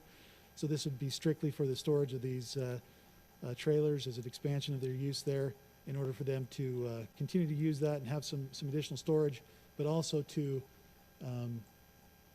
prevent anything that would make it more difficult for redevelopment in the future by not allowing any kind of permanent structures there. There's some steps or some deadlines in that development agreement. We have requirements for them to consolidate those parcels that I showed, those three. They also lease these parcels that are not in that white outline, and we have some requirements for them to consolidate those should they become available for purchase in the future. So the first one again there, they'd have to consolidate the parcels by the end of this year. If they could get those additional parcels to the north, we would require them to consolidate into one big parcel that would facilitate that mixed-use business park development in the future. They'd have to have a site plan reviewed and completed by that deadline. One of the other things that we're working on is there is right now a existing non-compliant storage area that it's kind of just off the map here, just up off of Fort Lane and between Fort Lane and Maine, where they've got some storage of trailers going on that was not permitted, but that would be that use would be stopped. They would not have any more use there, conclude the trailer sales at that other property by the deadline shown there on the screen by 2022. We'd have some provisions to make sure that deliveries of the trailers now can occur on site with this extra area, so we don't have those occurring off in the street. Some landscape provisions, and then that last one is just that it's saying that those completion dates are the required completion dates per the agreement. So with that, we are recommending approval. We think this is a great opportunity for us to consolidate some parcels in preparation for future redevelopment of these sites. So Chad, could you just outline all the properties that you're saying they're going to consolidate? A, B, and C. So there's a little parcel there, parcel here, and a parcel here. Those would be the ones that would be consolidated right now. About 2.5 acres worth. And right now we have then kind the of a rest long- north of that's already CH. This is already CH, and that parcel's the only piece they're asking for the rezone is Wow. that green piece right there. Yep. And this applicant has, They've got a lease. currently, all of their trailers are on F, E, and D, right? Yep, that's right. Which includes a little corner up at the top. Yeah, right? plus the illegal one, or Well, the non-conforming. non-conforming ones up here, non-compliant street. ones up here, Sorry, I better. off the read map. this. I can probably get there if I come out here. So that non-compliant lot sits about right there, Yeah, just off the map. okay. Any other questions? And I can answer additional questions during the hearing as well, so. Okay, well, Okay. thank you very much. Thank you. Yeah, thank you for the details there. Okay, it's 3 minutes to our regularly scheduled meeting. I'm gonna go ahead and call for this meeting to adjourn so that you guys can have a quick break and that we can start on time at 7 p.m. Asked,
Okay, it looks like we got everybody back here, so I'd like to go ahead and call our regular city council meeting for July 16th to come to order.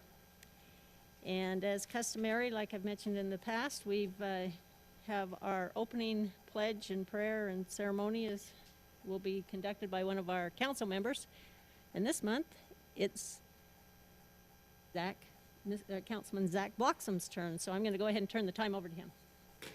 All right, so we do the pledge first or the prayer first? Usually Pledge first? then Okay. prayer. All right, please rise and we'll cite the pledge.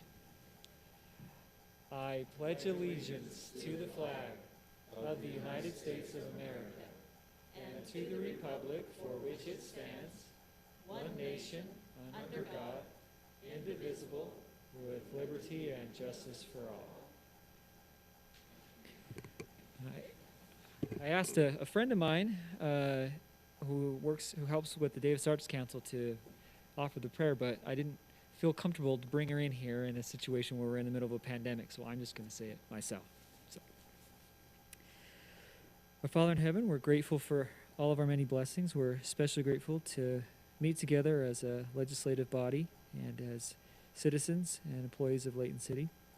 We're grateful for the freedoms that we enjoy in this country of ours, and we're grateful to meet together to discuss the important matters of our city. We ask you to bless us with the spirit of common sense and decency, and help us to discuss these matters in a serious and thoughtful way. We are grateful for all of our blessings and ask thy spirit to be with us as we conduct this meeting.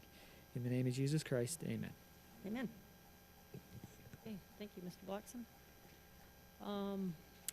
I don't see any scouts out here, so I won't do any recognition, which unfortunately, again, as stated with this pandemic, we really haven't seen many of them, as well as the fact with the disbanding. So, council, we need a motion to approve our minutes from March 10th, and our work meeting from April 2nd, and a council meeting from June 18th. Can I get a motion on that? So moved. Okay, been moved, seconded? Okay, all those in favor, say aye. Aye. Any opposed? Not. Okay, thank you very much. We'll now move on to our municipal event announcements.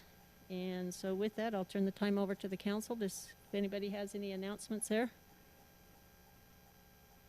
Nothing? You want to mention the fun run or the bingo? Sorry. Okay. No. Go ahead. Okay. I don't join in on fun runs.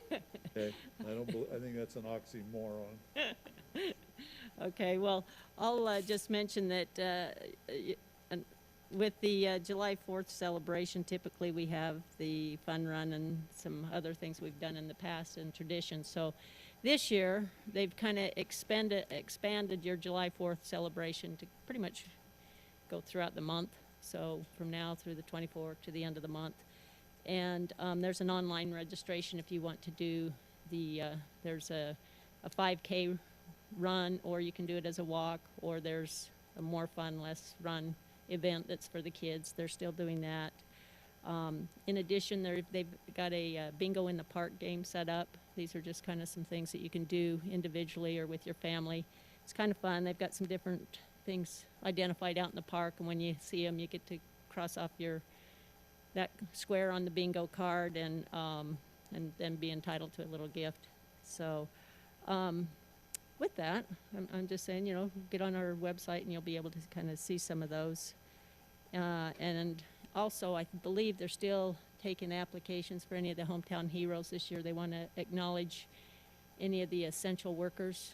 And the essential workers go beyond those that are in the medical field or your emergency services. I mean, there's a lot of grocery store folks and some other people that, if you got a neighbor and you want to acknowledge them, fill out an application and turn those in. So in the past, all of that recognition's been on the 24th or the 4th? 4th. No, it was on, in the past, we've done it on the 4th. So how's it gonna be this year? So, Always. it's ongoing, and it's done through the Parks and Rec Department, and they're taking the signs out and putting them in the yards and acknowledging these folks. So it's just a nice way to say thank you. So if you know of anybody, please fill out those applications. And like I mentioned, everything's online. Okay. What about now is what the time that I'd like to turn over to our citizens. It's our time for our citizens' comments. So if any of you are here that want to comment on any item that is not on the agenda, then you're welcome to. You can come up to either one of the podiums and state your name and your address and bring your item to our attention. So I'll turn the time over now to anybody in the audience. Okay, just for clarification, Gary, do we have anybody online that's commented earlier? Nope. Okay, very good then. So with that, I'll just proceed with our items now. We'll move on to item number 5, which is our consent items. And as mentioned, these items are routine in nature and can be enacted on a single motion by the council. And so it's our desire to go ahead and go through these items, have them presented to us, and then the council will then take a vote on them. So our first item up is an adoption and approval of an upcoming general agreement. And Terry Colburn is here to present that item to us. So Terry, can I turn the time over to you? So Terry is our Public Works Director. And so those of you that are wondering what he looks like, this is the masked man.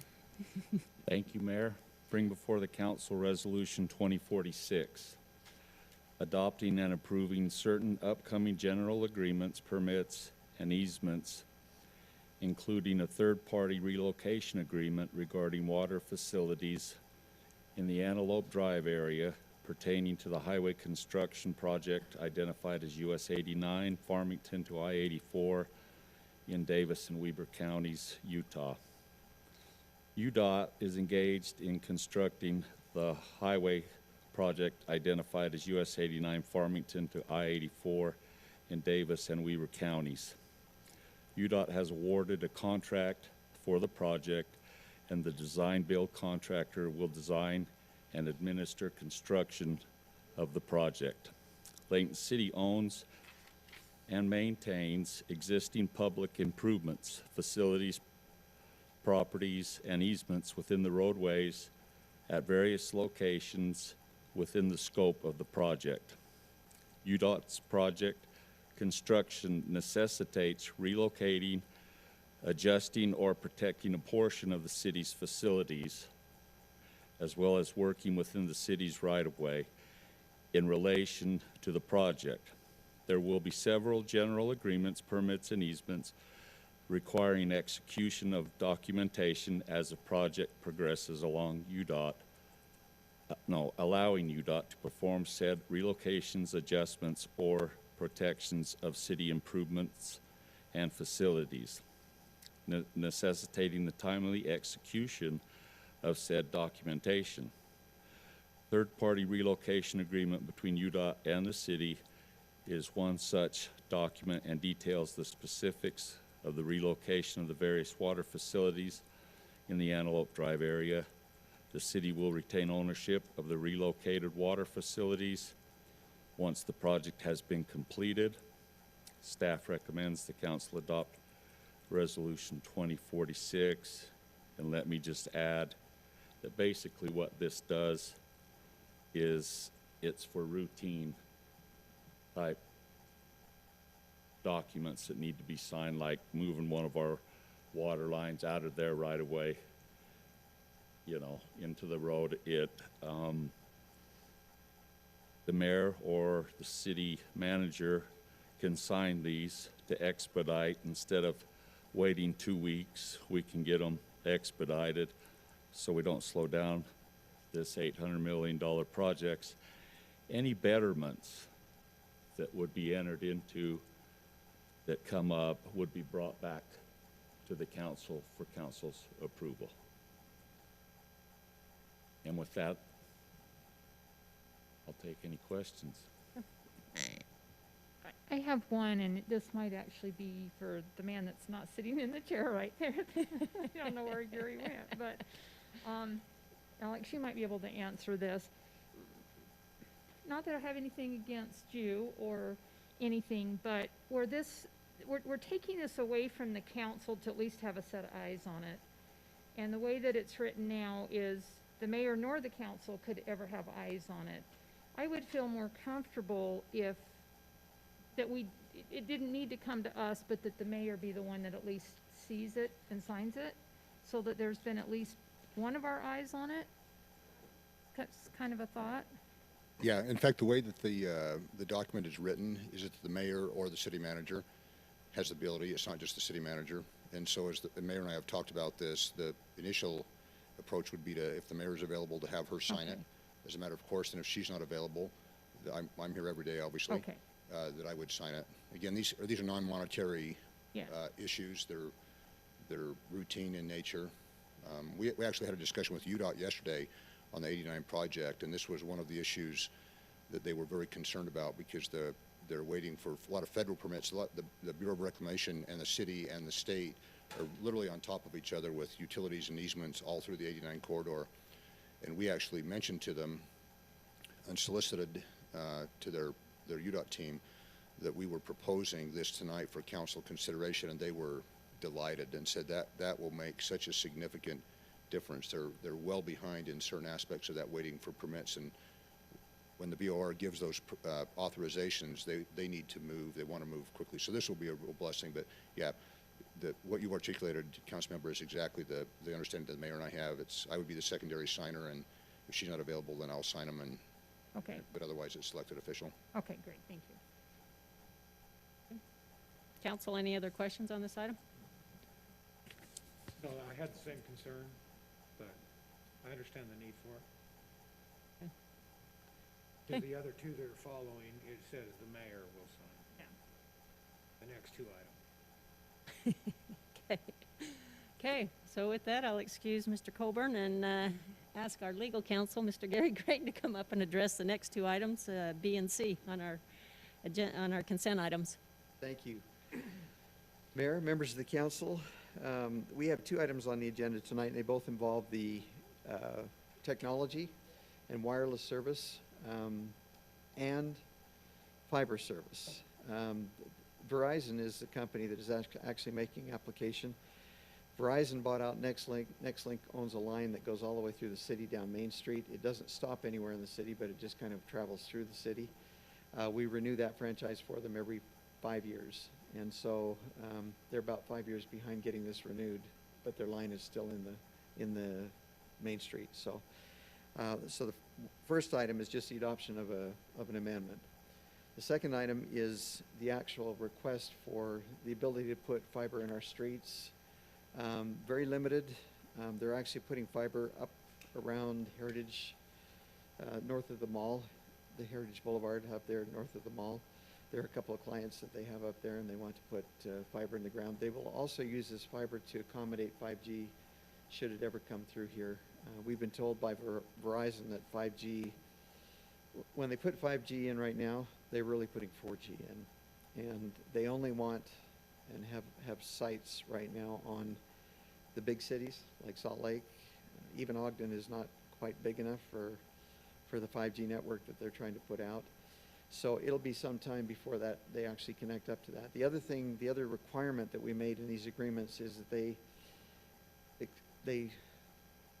make a reasonable effort to look at other resources that are in the city streets, such as Utopia, such as Utopia Conduit, other companies that may have conduit, empty conduit or dark fiber. And the reason for that is the fewer pipes, fewer lines, the better. Pardon me? Fewer digging out, yeah. Most of it's bored today, but still that creates some problems. We discover that as we built the city out there. Every once in a while you hit a gas line or a water line or something like that. So yeah, we hope it's a water line and not a gas line, quite frankly, but anyway. Yeah, been through that this past week. So that's what those two resolutions are, is they're adopting those two agreements. One is an amendment, and the other one is an actual agreement, a new agreement with Verizon. Verizon is taxed for whatever end services it provides. That's a state tax of 3.5 or 4% is what it is. It's 4%, yeah, 4%. So with that, we'd recommend approval of both of those agreements. Okay, Any so questions that you might have on those? I do. I think you pretty much answered the question I had, and that was regarding the fact that that apparently Utopia is not available in that area, in this particular spot for them to jump on our network then? No, actually, Utopia is available everywhere. So in the why are city they right not, now. why are they not willing to jump on that? They have just as much right as CenturyLink or Comcast or anybody else does to compete with Utopia, and so that's what they're doing. They're in competition with Utopia, and that's the whole purpose of an open infrastructure network, is you try to encourage people to get on board because it is the best network. It really is the best network in the nation, as far as speed and capacity go. But if people elect, for whatever reason, there are some companies, for example, that have a national contract with these companies to provide service to them. And it doesn't matter where they're at, even if they're in a Utopia city where the cost is about half the cost and the speeds are many, many times more. If they end up in going with, they are a national company and they end up in going with Verizon, they will do that throughout the nation.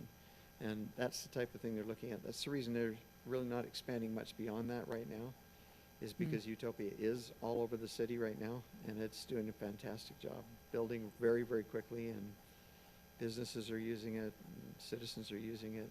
It's just a perfect time for it to explode the way that it's exploded, so Correct. thank Okay. you. Council, is there any questions? Yeah, Gary, is this contract related to what we were talking about earlier in the work meeting with the small cell infrastructure? It could be, because wherever you got small cell, you need fiber, a fiber backbone. And so this could provide a fiber backbone for those areas where it's located up around the mall. Right now, it would just mean commercial businesses, but yes, it could.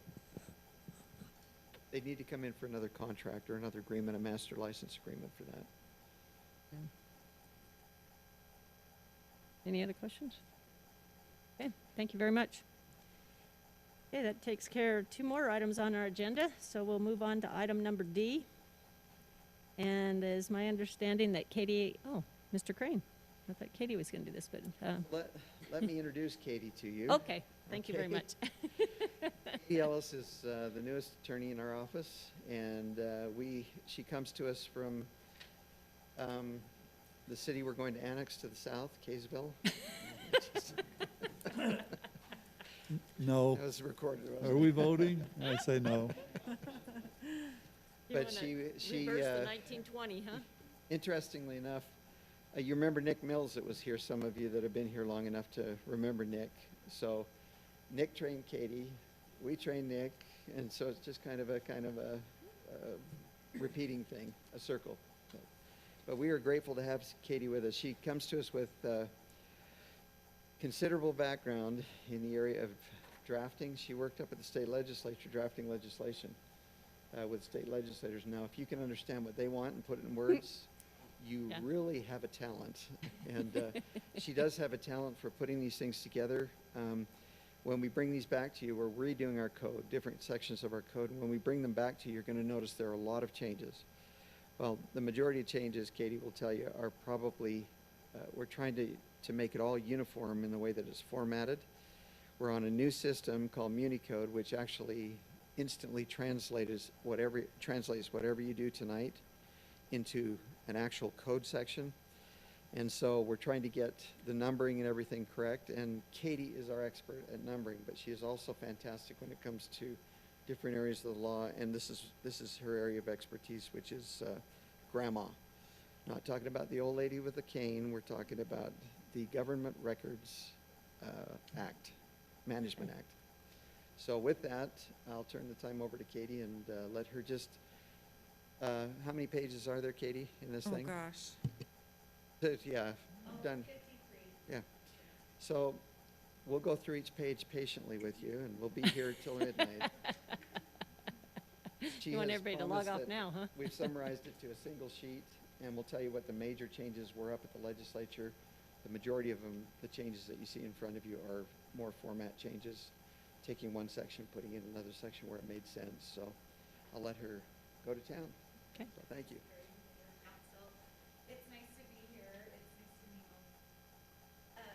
You've probably all heard of grandma requests. The Grandma Act comes from state code, but we also have an ordinance that pretty much mirrors state code. Other than a few areas, we have been a little more specific on some of the things that we protect than state code is. I think that they've kind of made it so cities can do that. And we also have our own appeals process for appeals that take place here in the city before they go to the state records committee. So it's kind of, if you look at the sheet that I passed out, I've broken the amendments into those two categories. So we have added a few things that the city protects, and really this is nothing new. It's just practices that we've been doing that I thought would be good to have in there. So as people change positions, they know what we're protecting. And then, there are a few changes to state code that we have implemented into our ordinance. Recommend approval. If you have any questions, I'm happy to take questions. Council, any questions? I have a couple. One, in the amendment 4.01.202 under access, it lists specific people like physicians, physicians assistants, and stuff that can have access to this kind of stuff. But a nurse practitioner is not listed, and they are a standalone medical provider in the state of Utah. They don't have to work under a physician. So, Yeah, I think that's a good point. This is basically taken verbatim from the state code, and they've just recently added physician's assistant. So I wouldn't be surprised if that's the next change. okay. And then another one that I had, I gotta tell you, this was like blow your brain. There's so much in here. Come do my job, Don. Yeah, I kept wanting to call you Zach, but I didn't. So in one of them, it's on page 18. It talks about if the city fails to provide the requested records or issue a denial within a specified period of time, the request is deemed denied. Well, is the applicant that's requesting it ever notified, or just when the 15 days is up, they haven't heard anything, they assume it's not going to pass? Yeah, according to our ordinance, at that point, they could appeal a denial. They could Okay. consider a denial, and then they have appeal rights. Okay. Fortunately, we have Kim, and that's never gonna happen. 'Cause she's Okay. Okay. And then that's kind of my next question is on an appeals, do we have a records appeal board in our city? And it has alternates on it? Okay. I think we do. And it says they're appointed by the city council. Is there a time frame that they serve? And is there any criteria for them? And Yeah, I think I'll have to defer to Gary on this one. I'm more familiar with the rest. who's the city records officer? Is that Kim? That's Okay. also happening for the case. Oh, okay. So Records Appeal Board, there are 3 people that serve on the Records Appeal Board. There's one member of the community, there's one member of the staff, or excuse me, there's one elected official, one member of the staff, and then one person who is in the community that's familiar with the Records Act. Mhm. The member from the community is Mel Smith, who's an attorney and Okay. well-known attorney. Good one, actually. too. And he Okay. does a great job. Okay. He manages that board. Tracy sits on it, Tracy Probert. And I can't remember which council person was there last. Was it, do you remember, Kim? It was Scott Carter. Oh, Scott Carter, that's right. So it was, he was a member of the staff that sat on it, so. And So how often does that's- that change? Or is it just put doesn't- together as needed? Yeah, you rarely need them. Kind of like the old Board of Adjustment, where you rarely need them, and so we haven't changed it over the years. Got anybody? It's not easy to find somebody who's really familiar Right. with the Records Act, like those 3 individuals are. the appeal from their decision goes to the, usually comes from the city manager. City manager is the first one to hear an appeal. Then it goes to the records committee, and then it goes from the records committee to, usually the state records committee or directly to district court. And, we've had them go both. We've got one pending right now that we've elected just to skip the records committee and go straight to the state records committee on a criminal issue. Okay, thank you. So who is the elected official? There isn't one right now. Well, not a sitting elect. Scott was, yeah. We'll need to replace that person. Are we taking volunteers right now? Well, it doesn't have to be a city council person. It just says that the board's approved by the city council. Yeah, but we've typically had Add a city council person on it? Okay. So are you saying a current city council? Because obviously he qualifies as a Yeah. past Yeah, council and is pretty qualified, but, you know. Yeah, so if somebody would like to sit on that committee and, it's up to Everybody's the looking mayor at to, you, buddy. mayor would make that appointment. So, Need but someone to do it. we haven't had the need for an appeals board lately, and so I think that's what would probably have given rise to our asking for another member. If it needs to be filled, then Yeah. I'll do it. But I just had one question. On page 18, the underlined portion, is that, I'm guessing what was taken directly from state code? That's been changed. It's on section 11 amendment, same section Don was just referring to. 401-206. Oh, okay. I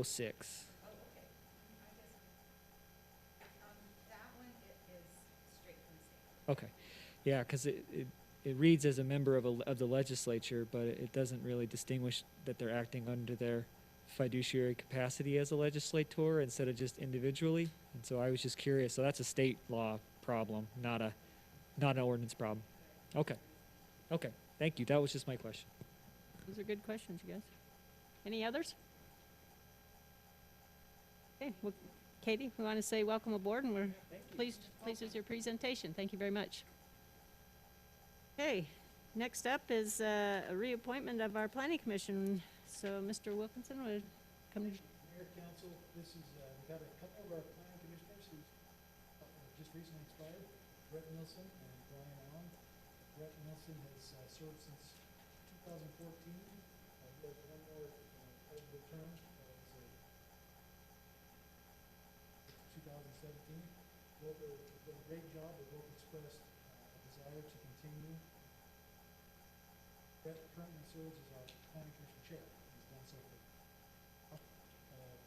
Chair has reviewed both of these folks and has recommended that you approve their reappointment as planning commissioners. And I'd be happy. Council, any questions on that? I just want to express my thanks to both you gentlemen for serving on this planning commission. I mean, it definitely helps our job go smoother. So we appreciate all the time and effort you put into what you've done, what you do on the commission, and Brett especially in chairing that commission. Thank you very much. Are they here? They are here. Raise, and who are you? Oh, Brett, okay. And then where's Brian? Brian's not here tonight. Okay, so they are not here. Okay, He is here. Okay, Okay, okay. Thanks, yeah, Brett. thank you. You bet.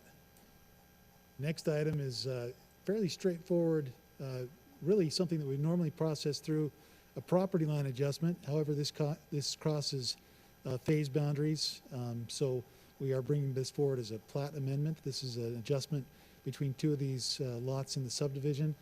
The outline of this yellow outline shows both of those lots. They're both fairly long, deep lots as they're currently configured.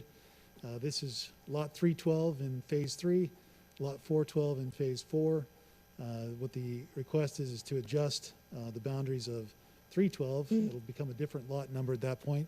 And you can see that adjustment makes 312, the current 312, a little bit bigger. Reduces the size of 412. as shown here. Both of the lots still meet the minimum lot size standards for the zone.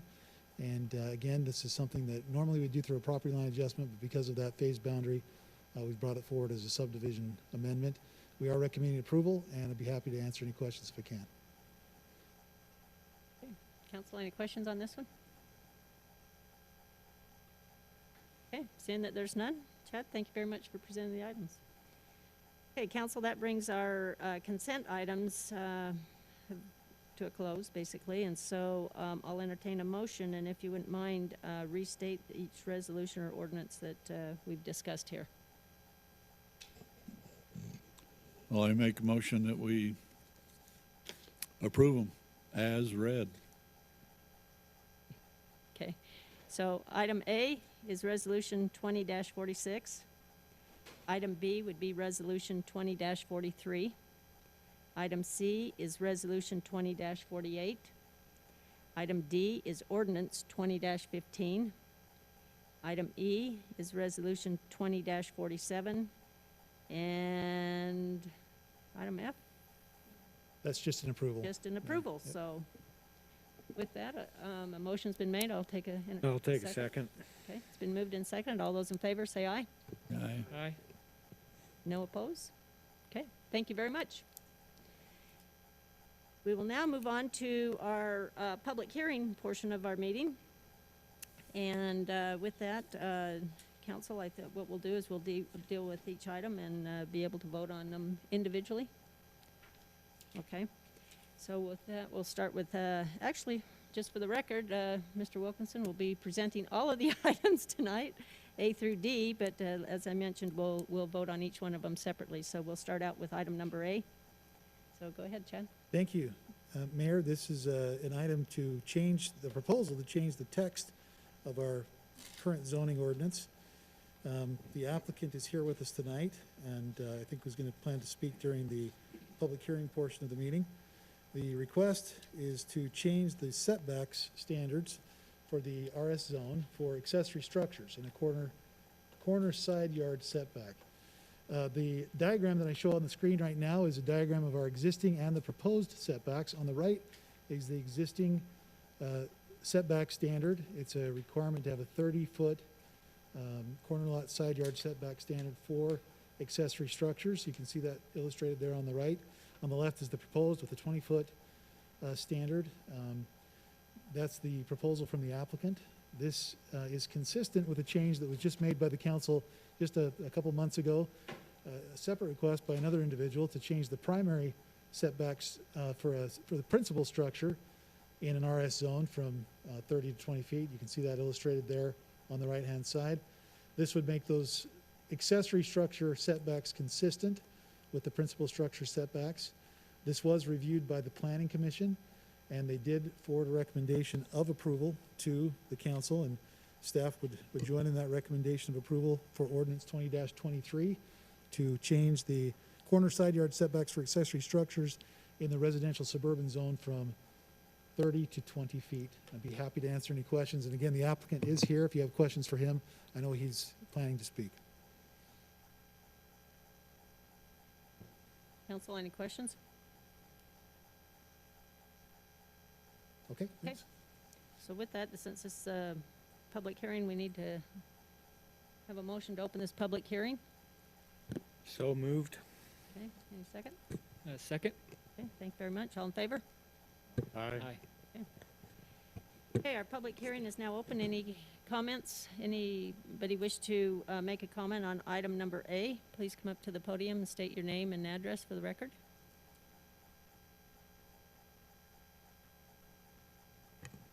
My name is Cameron McBride. I'm at 3407 West, 75 North.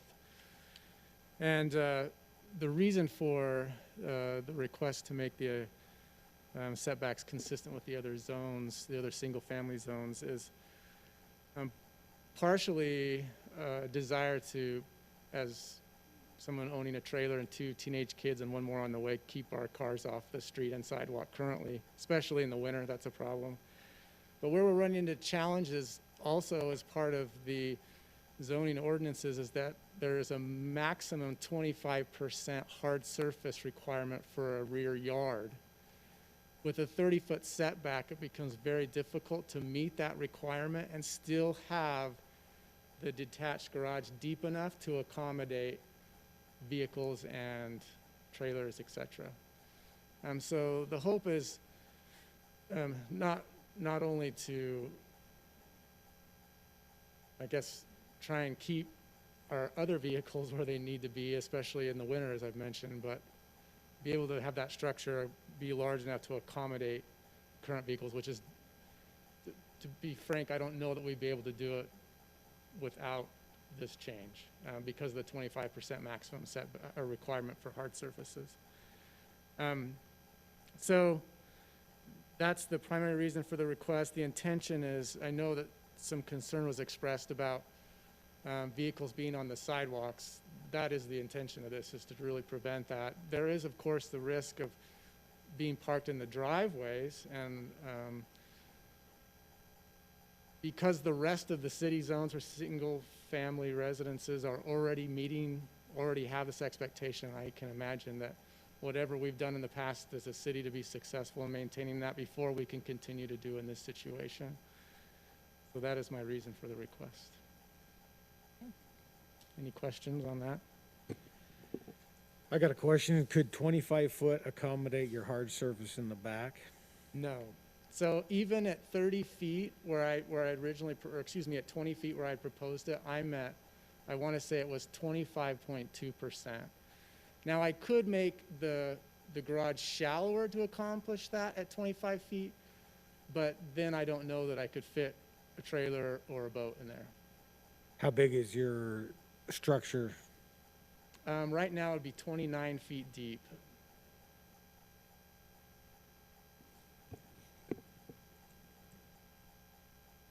Okay. Any other questions? Anybody else that is here want to respond? This is a public hearing, so this is your opportunity to make a public comment. Okay, I need to verify with our online folks to see if there's been any comments coming in that way as well. None? Okay, being that there's none, then I'll go ahead and call for a motion. Madam Mayor, first of all, I'd like to close this public hearing and make a motion that we adopt ordinance 2023, amending chapter 19.05, table 5.1 of the Layton Municipal Code to allow the setback to come on the side yard from 30 to 20 feet. Okay, is there a second? I'll second that. Okay, it's been moved and seconded. I'll take a roll call vote on this. I'll start out with Councilmember Thomas. Yes. Councilman Morse. Aye. Councilman Fitzpatrick. Aye. Okay. Councilman Bloxham. Aye. Councilman Day. No. Okay. It passes 4-1. So thank you very much on that. We'll move on to item B. Thank you, Mayor, Council. This next item is an application for a zone change. This is a rezone request from RM1 PRUD to mixed use MU zone. The property is shown on the screen, outlined in red. It's right on Gentile Street, 1225 East Gentile Street. Again, the current zoning allows for multifamily and this multifamily development, and the applicant has current entitlements for development of that property under that RM PRUD zone standard. One thing that I want to just touch on, as we did in the work meeting, that's very key to this particular decision is that this is consistent with our general plan. As you all know, we just recently, within the last year, adopted an update to our general plan, a comprehensive update to our general plan. And during that, there was high public participation. Areas of the city were identified where higher density mixed use development made sense from the community standpoint, from a development standpoint. This is one of those areas that was identified as a town center. This town center is kind of bisected by Gentile and Fairfield. The existing Smith's grocery store is located here underneath my arrow. Cal Ranch over here, some of these other supporting uses, McDonald's, the gas station. So this is an area that already has some really good commercial and mixed-use elements, including some multifamily that's already located there across the street from this proposed development. So again, part of this, and the basis of staff's recommendation and the Planning Commission's recommendation is that this particular request is consistent with our recently adopted general plan. This is the conceptual plan for development. The applicant has made an effort to comply with the design standards of the mixed-use zone, to bring buildings closer to the street, to have good pedestrian connection, to provide some of the design elements that you would typically see in a mixed-use development, including, in this case, they've included some live-work components of their development in order to include a mixed-use element right within the development boundaries of that proposal. This is the existing concept plan for the RM1 PRUD zoning that they previously had approved. A couple of shots of the conceptual elevations of the buildings that are shown. This would be the building where that live-work potential would be for someone to have a small office space, shared office space, so they could operate a business as part of their, or very close to their unit. So again, we have reviewed this with the Planning Commission. The Planning Commission reviewed this on June 24th. Based on consistency with the general plan, they have forwarded a recommendation of approval to the council. We are also recommending the council adopt ordinance 20-25, changing the zoning for this property from planned residential unit development, RM1, to mixed-use zone. And I'd be happy to answer any questions. I will say also that the applicant is in attendance. If you have questions for the applicant, they can answer those for you. Okay. Thanks. You betcha. That one there. This one? The Okay. green. Mhm. Elevations. Is the green open space? The green is open space on this Okay. plan, yeah.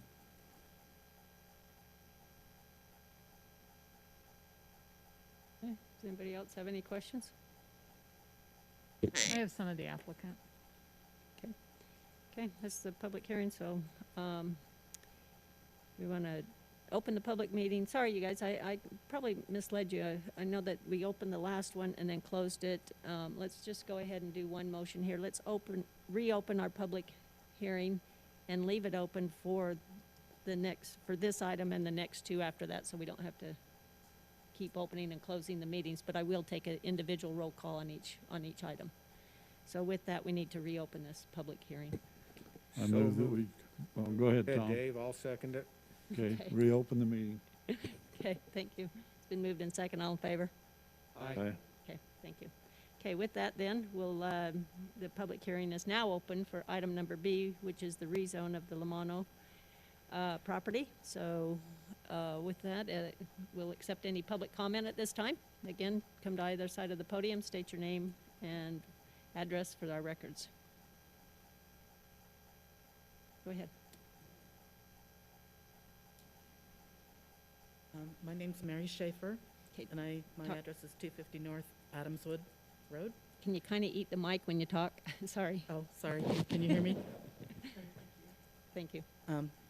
Anyway, I live in the Legacy Cottages apartments, and so that property is directly, like if I'm sitting on my back porch, that property is right there.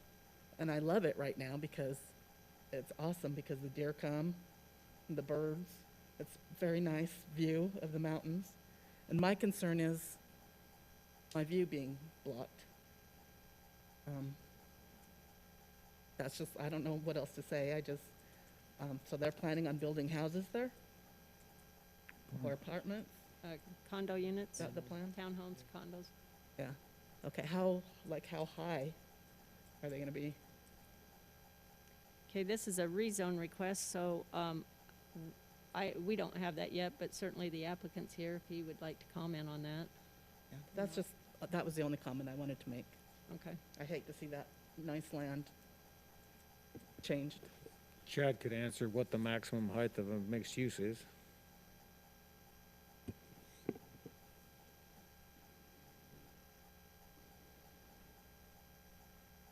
It might be better just to have the applicant answer that question as far as what their plan is for those buildings. But I can look that up as well too. Okay,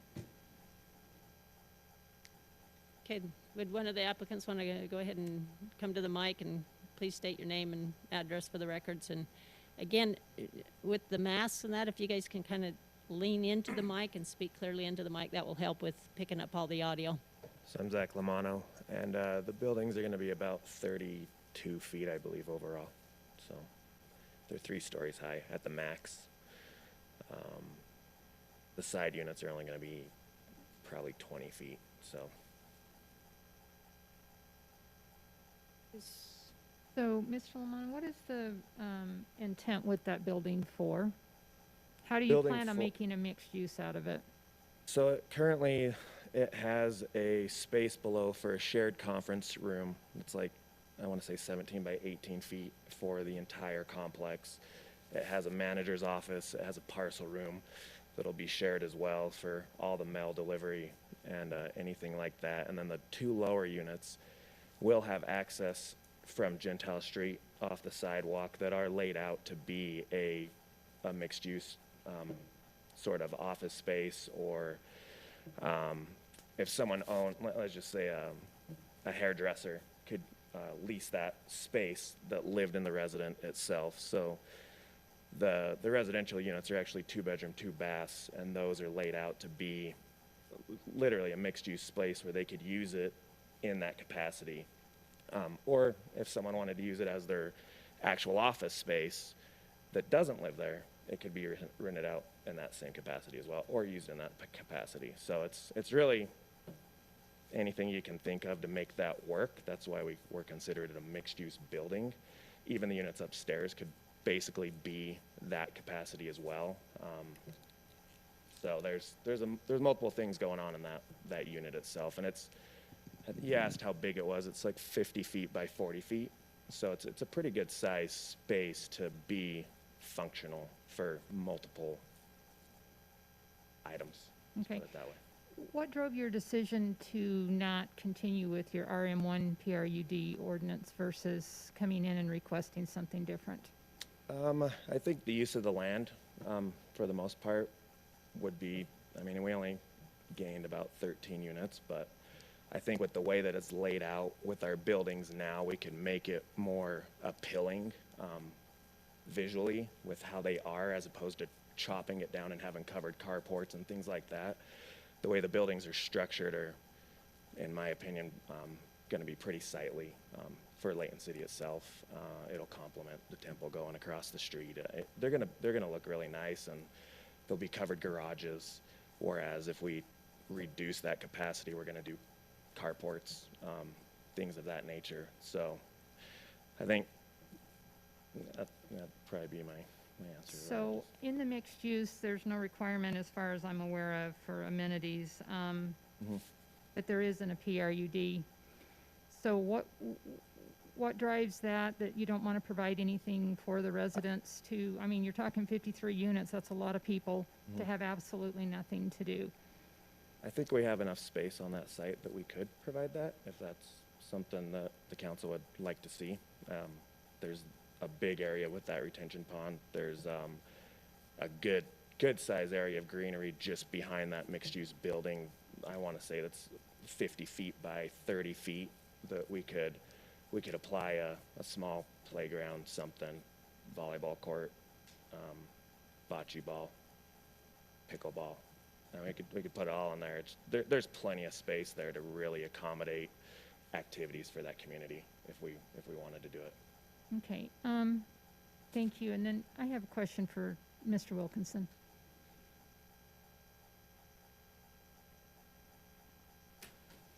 So, not all rezones have development agreements that come with them, but why does this one not have a development agreement attached to it? This one, again, they've made an effort. We've seen an effort that their design is to meet those mixed-use standards. It's a tricky thing because, we don't always require development agreements. If we had a concern about a particular item, we might require that development agreement. In this case, we think this property has the size, the capacity to have a mixed-use development on it, so we don't see the need to have specific standards and, specific development agreement type standards in place. Okay, because You know, I spent a lot of time on that general plan. This is not what I envisioned mixed use would be. Not just an isolated little building among 53 other apartments. I thought when we did this that they would have commercial components. I think that's the vision that a lot of us that went through the whole process for all the years envision with this. In this question about this, the reason why I'm questioning whether or not there should be a development plan in place is because under mixed-use development, the DRC has got to be utilized. And I don't know that they have been in this case. And also it says that general category and land uses proposed within multi-use projects shall be specified in the development plans. So for me to feel comfortable, which I don't, but to feel comfortable to move it to mixed use, I would want to see a development plan with everything broken down. Are there going to be amenities? What are they? You know, let's see the brick garages. Let's see what the DRC has to say about the design element of it. Let's see what the potential for that space in that building is versus just trust us, let's do it. I have a real problem with that. So I think in this case, and thank you, I appreciate that. The process will still be followed. There's going to be a development review process. It'll go to the DRC for review. That's the design review committee for the folks at home. So the design review committee will have to review and approve this development. They'll have a chance to review and give their comments on it. You know, again, this is an area that it checks all the boxes for the type of area in the city where we want to have higher density mixed use development. You know, again, the question of mixed use on each particular parcel, it's important to remember that mixed use, you know, is not required to be on just one property. The mixed use area can be mix of uses across different properties. It can be mixes of uses vertically in a building. There's a lot of options that create a mixed use area. And in this particular case, this town center already has some of those commercial elements in place. In fact, the fact that there's a grocery store is kind of the anchor of this town center is a really big deal in terms of creating that, what you want with a mixed use center, which is the ability for people to, you know, live, work, play. You want to have the ability for people to be able to have very close services, walkable amenities, and by amenities, not just recreational amenities, but also shopping opportunities for services very close by. This is a really good example of that. So as far as our recommendation is concerned, we think there are going to be times when 100% residential project is appropriate as a mixed-use zone in conjunction with the town center and that area where we've already got that mix of uses established. In this case, the applicants also agreed to have a commercial element, those live-work units that we think is, again, kind of an additional reason why this meets the intent of the general plan, and certainly will you know, provide additional opportunities for work in this town center. So again, this was something that we feel that meets the general plan, meets the intent of the general plan, and again, the Planning Commission agreed and recommended approval of this development, or excuse me, of this zone change. Okay, like I said, in my mind, if we would hold off for a little bit, come back with the development agreement, I want to see what the DRC has to say. I really do in this particular case. And I want to understand better what these development opportunities are for this live-work unit or commercial building or whatever it is. I think those are abstract ideas at this point. I'm not willing to just check the box and hope the project turns out good. We already have residential apartments and townhomes across the street, so it's not, the current zoning isn't any different than what we already have on the ground there. I just think if we're going to take the leap to go to mixed use, in my mind, I want to see more understanding as to why I should relinquish what's currently on the ground for the mixed use. Thank you. I think one thing that I would say is that, you know, we are getting a building and a design that even, let's say, you know, for some reason this doesn't occur, we have mixed use standards that would require these buildings to be designed very similarly with the buildings close to the street, the parking to the side and rear, you know, considering some of those mixed use factors, mixed use design factors. So, you know, even if there wasn't a development agreement, they'll still have standards that they have to meet in order to meet that mixed use zone requirements. Okay, I have a question, real quick, like mainly for you, Don. Is the biggest hangup then with the commercial building out front? Is that what you're concerned about? My biggest concern is I want to know what that commercial building is. And according to the general plan, it says that if we requested a development agreement, that the general category and land uses proposed in the multi-use project shall be specified in the development plan. I want to know. I also want to know, are we going to follow all of the other design guidelines? Are they having bike racks? I mean, if an apartment building has, you know, in the multi-use, it says in our own general plan that there has to be bike racks, that the windows have to be, that are on the street, they have to be a certain size. I don't know that I see any of this in anything, because I haven't seen what the DRC or what the actual plans, there are 14 design guidelines that fall in this under 19.25-100 on mixed use. And again, great, you can walk to the grocery store, you can walk over to get yourself a McDonald's or a Baskin and Robbins, but what can you do on your property? You know, we hear from him that, yeah, you might be able to play bocce ball, or you might do this, or you might do that. I want to know it. I want to see it in the plan, and a development agreement would allow that. Just to add, you've got a fantastic planning commission that they'll be involved in the review of this development plan as it goes forward, and they're gonna hold us to those standards. And we would expect that type of robust conversation at that time, and we feel comfortable, again, based on the characteristics of the property, that we can get a good mixed-use project without the need for a development agreement. But certainly we would, of course, respect whatever decision the council makes. I agree with Don. I think we have here someone who's just like Brett, starting his third term as a planning commissioner. Dawn was 9 years on the planning commission. She knows what she's talking about. Not that you're saying that she doesn't, but she's earned her chops on this, and we worked on this and worked a lot on the PRUD ordinance as well, and what's involved in that.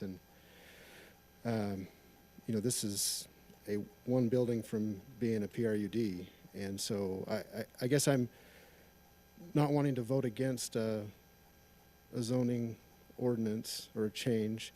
And maybe we need a few weeks to table this and come back with what Commissioner Fitzpatrick would like, and I think that's fair. I think that's fair. That's where I am right now about it. Okay. Any other comments?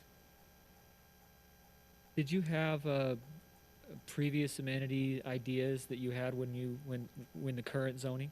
Back with the current zoning, I believe we did. So, I believe it was just going to be a small park area as well. So again, we fully intend to meet whatever we need to meet to mix the mixed-use zone. And like Chad has said, this project can do that, and it will. So we will move forward with that to meet those guidelines. So I understand where Councilmember Fitzpatrick and Councilman Morris are coming from. I think would be more on the side of the Planning Commission recommendation and unanimous support. Chad kind of explaining things that this is your piece of land and you want to use it the way you think it's best, and it meets, in my mind, it meets rationally with what our general plan looks like. My question was on the amenities, because there's no reason to change the zoning if it's just for that single building. And then if you had this great amenity plan for your previous zone and now that's gone away, that's where I might not be as involved trying to see it your way, because then the people who live there, you get 13 new units, and that's good for you, and you get some lease space that you can lease out to businesses. But if the people who are living there have some amenities and some things that they were going to get under the PORD, and now they're not getting them because it's mixed use, that's where I could see it. So, and Doc, let me address that. That's what a development agreement would do. Yeah. It would identify and solidify and hold their feet to the fire on it. Oh yeah, we will do. I can tell you 9 years, and I've watched builders say, I will do, and they don't. And so I'm firmly believed in this particular case to get what we think we need. Like you said, is it a trade-off for 13 units in a building to have a development agreement versus what was currently on the ground? I think a development agreement's an easy ask. Yeah, and I take Mr. Lamano at his word, but also I think that you have to realize that when we're kind of the gatekeeper to making sure that the people who are going to be residents of Layton City, 50-something, 3 units, that's a lot of people, and we want to make sure that they're taken care of too. So I don't want you to think that this discussion is in any way that we don't want this type, I mean, this unit, we've already approved it in the past, right? It's really just a matter of what it looks like. And so I hope you don't take these discussions as that we're trying to give you a hard time. Sure. I'm of the opinion this would, as is, probably be okay, but I'm willing to table it to another time if Council Member Fitzpatrick feels that strongly about the development agreement, because I think that's something, if you're getting 13 new units, maybe that's where you can meet us in the middle, that you're gonna have to put your money where your mouth is. And I believe you, but you get 13 new units, then we want to see exactly what you're doing. Sure. That's where I'm at. So, Mr. Romano, do you have a problem working on a development agreement and come back and present it to I us think we could along with? fully come up with a development plan, for sure. And it sounds to me like you guys are looking at some amenities possibly to be placed in this unit as well? Yep. Okay. Any other questions, council, or comments? I guess just a comment. I mean, I think as a council, you have to be a little careful what you think you can require through a development agreement, because it's that underlying zone that's going to dictate that. Whether it's changed or whether it's back to the original one, we just can't say, well, you got to put in a pool and a tennis court because we want it. I mean, it has to go by what that zone says, so. And I agree with that, in that, that's why I'm questioning whether we need an MU or whether we leave it at the PRUD, because PRUD provides those amenities.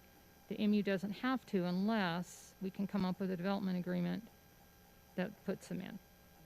He agrees to it, then it's one thing.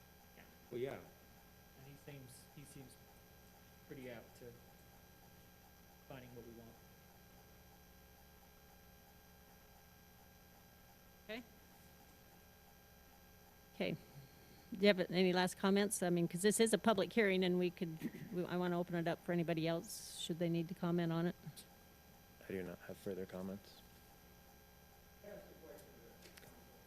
Actually, if you could come to the mic and state your name and address, and we'll be happy to hear your comments.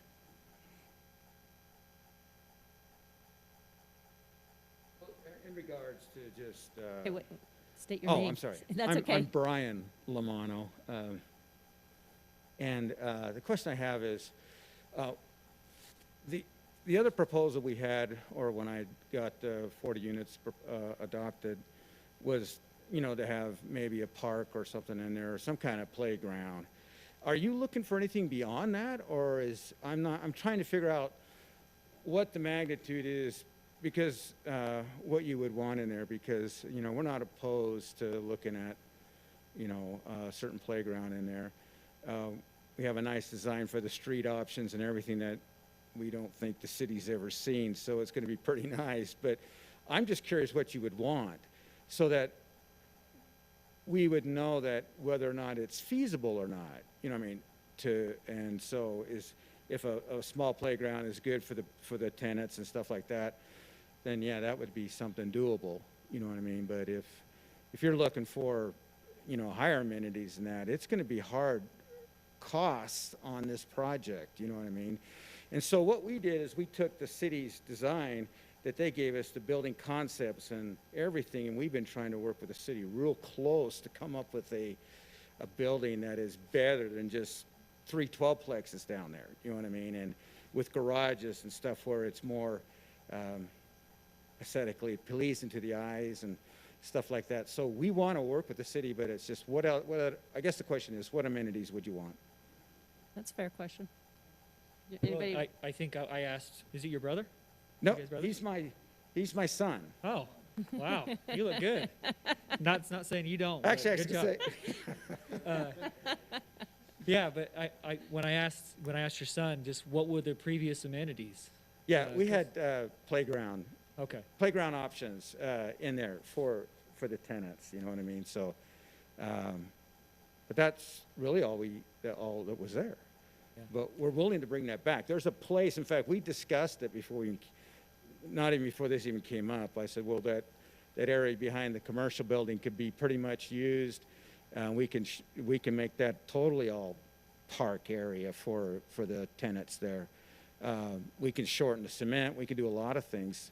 I don't have a problem with agreeing to the city putting a small little amenities park in there or something for that project. And you don't have a problem then go ahead and writing up a development agreement stating that? Because I think that's kind of the hang-up here is they want to make sure that it, Well, I mean, that isn't there a typically way with the we can just rezone, we, agree to that today at this council meeting? I mean, if we agree on public record that we'll put in I just don't know what the design feature would be for that park. right. But if it's standard, what we see in typical multi-housing, which is a park with, slides and things like you normally see for children and stuff, yeah, we're not opposed to that. We can agree to that here on record. And that we would have to do that forthcoming with our as Chad's presented, that we have to meet certain standards as we come through the construction phases of this development, that we have that in place for you guys. Otherwise, the project wouldn't go. We're looking at the mixed-use rezone for the property, so amenities can be added if you want. If you want that agreement, we'll be glad to do it. I'm not opposed to the agreement. I'm just saying, why can't we agree here at the council meeting? Because we'd like to get moving forward. There's a date-sensitive time frame on that road, October 15th, so it's kind of a sensitive time frame. And so I'd like to agree to the council that we put a playground amenity right behind that commercial building area, because we had already kind of talked about that dead zone. It's just a grass area, so we can make it even better if you want it there.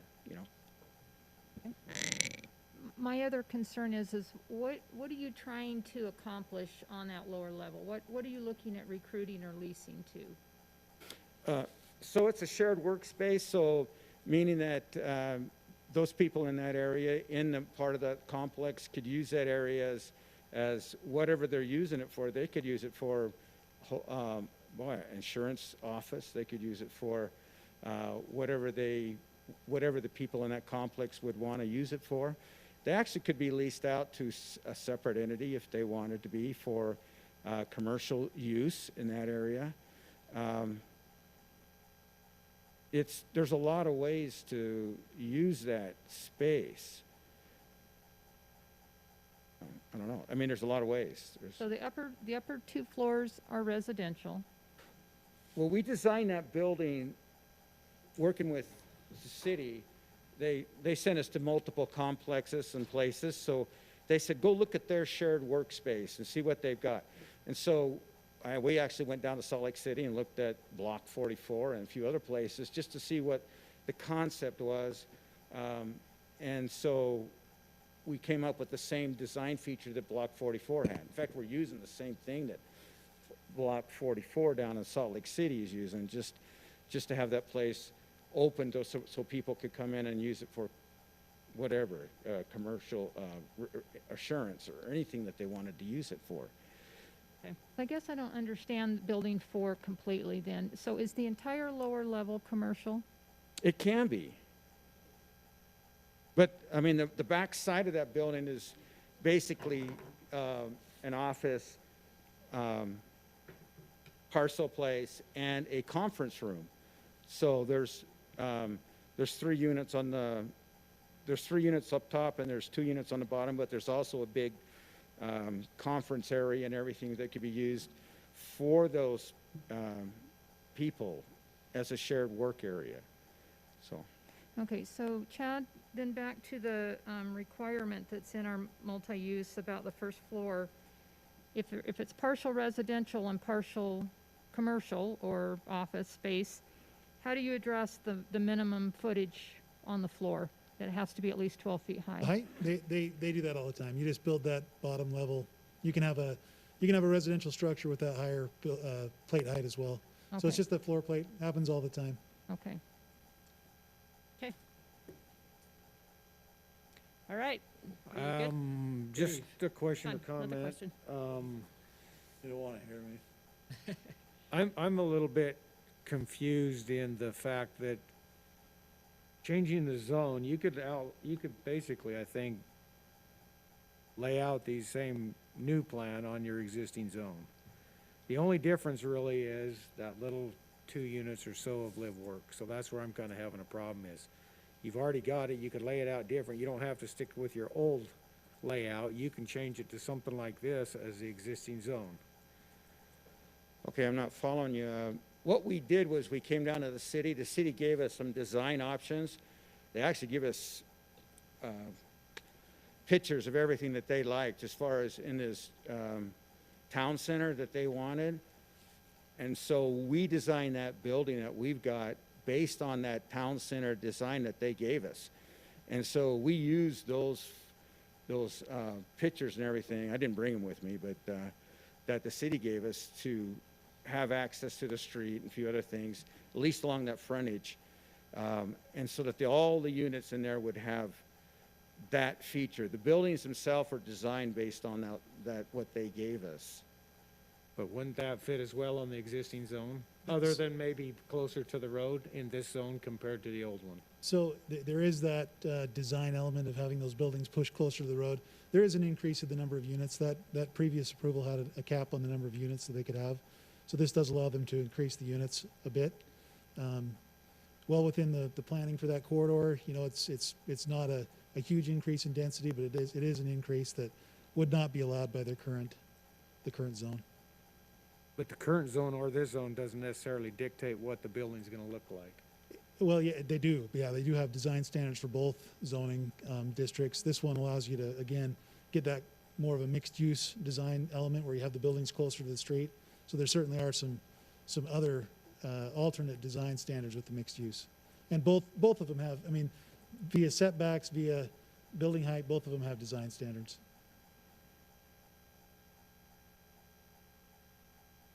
So anyway, to summarize a little bit, we took the idea from the city and we tried to incorporate all our buildings based on what the city gave us. And so we scratched the old buildings and started from new just to come up with a better design feature down there that's more attractive than just 3 12-plexes down there. I mean, that's kind of old school. And so we're trying to move in the direction of a town center that says, hey, this is more conducive to the harmony, what's going on down there, what they want to see. And so, anyway, we just tried to work with them a lot. That's all I have.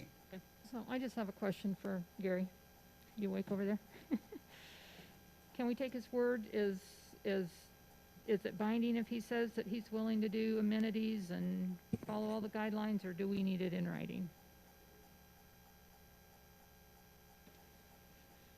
So this is a zone change, and he's still got to come back.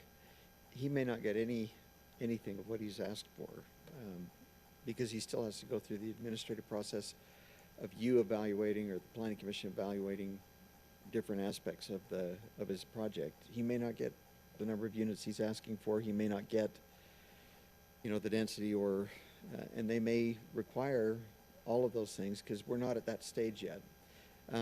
You're used to having a development agreement before the zoning sometimes, but you can also do a development agreement before the actual administrative determination as well. So if the council were to say tonight, and really when you're looking at zoning, you're looking at a couple of questions. One would be, is this according to the master plan? Does it comply with the master plan? The second thing you look at is there anything that has changed that would take away that piece of the master plan and say that's not relevant anymore?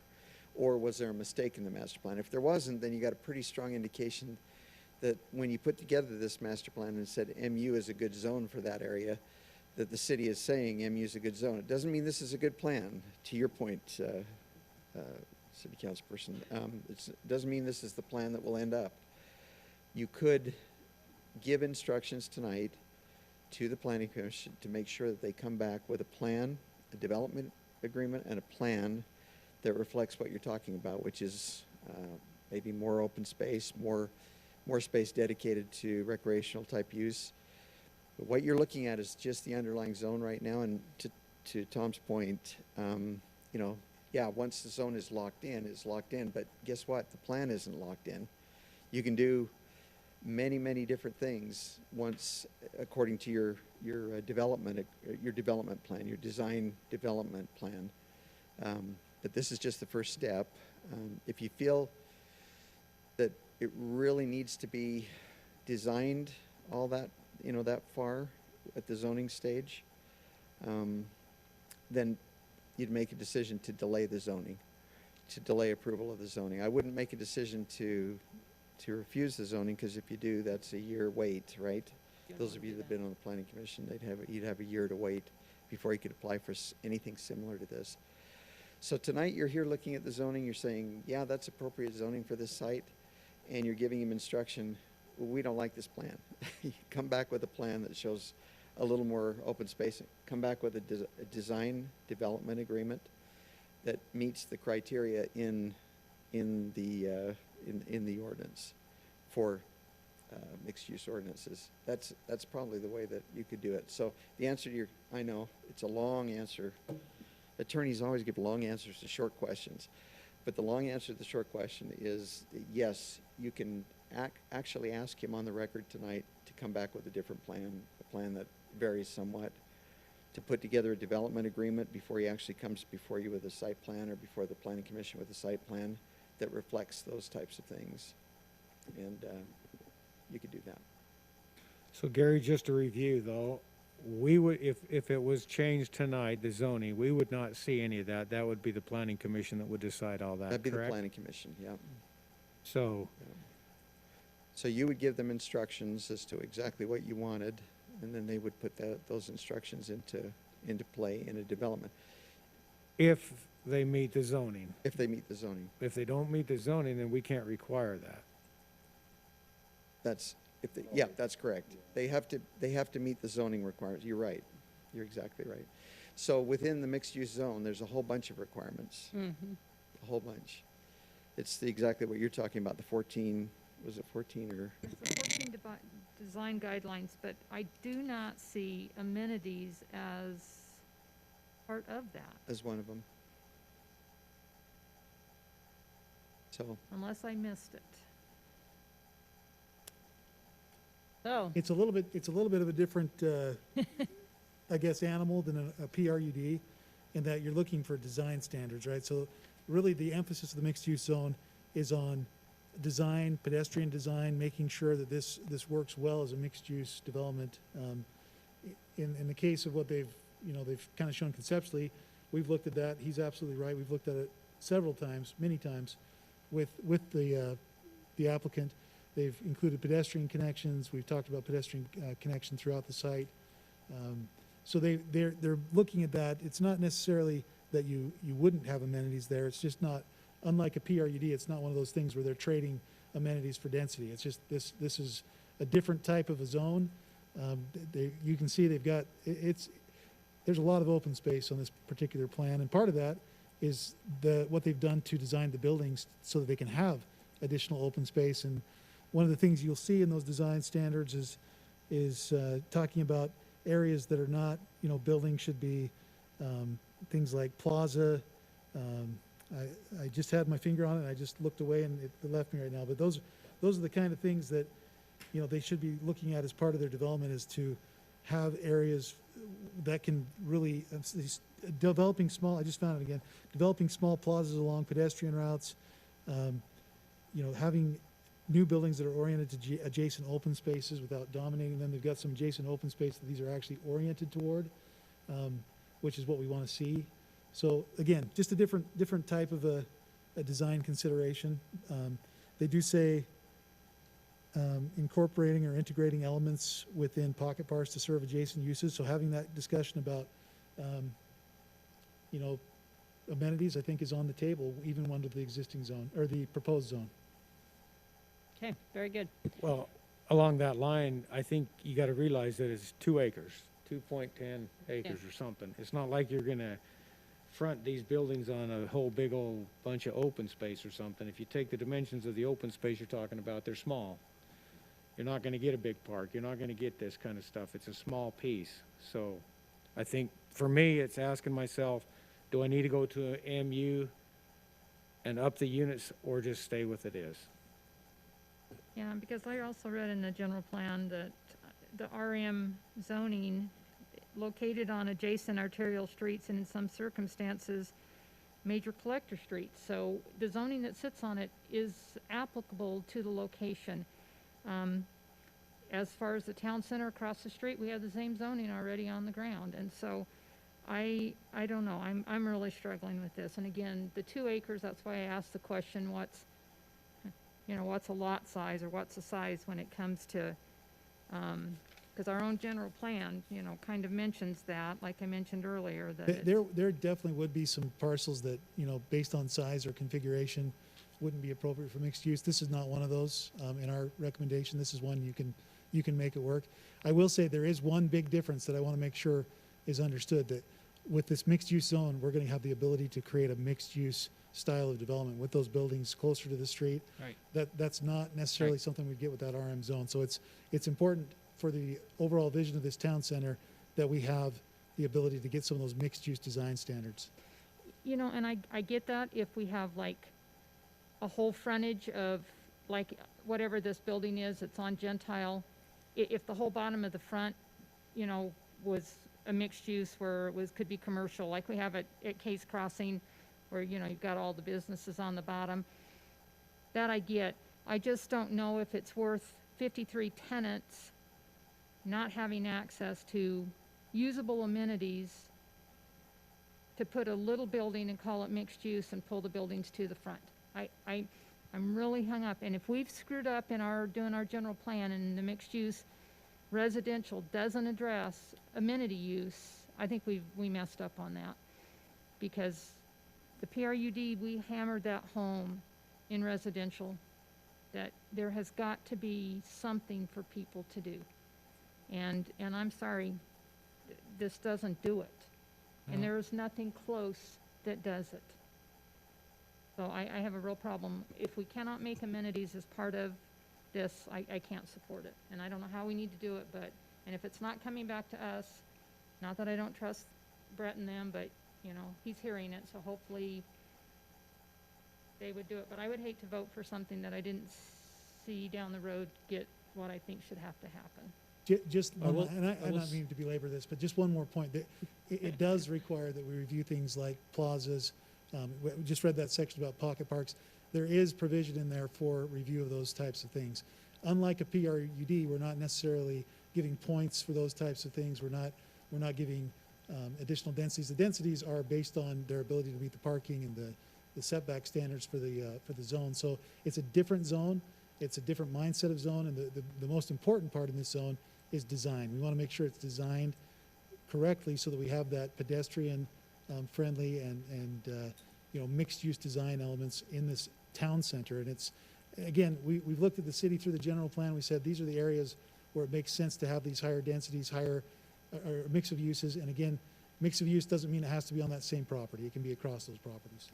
Well, and I guess I would say, Don, that I think this probably, the new design is something that I'd go back when I was a kid, and that's where I would have gone to this new one. I wouldn't have rented at the PRID. Feel as though I can understand passion, and I can understand how you feel about different things, but the more I look at this, it's not,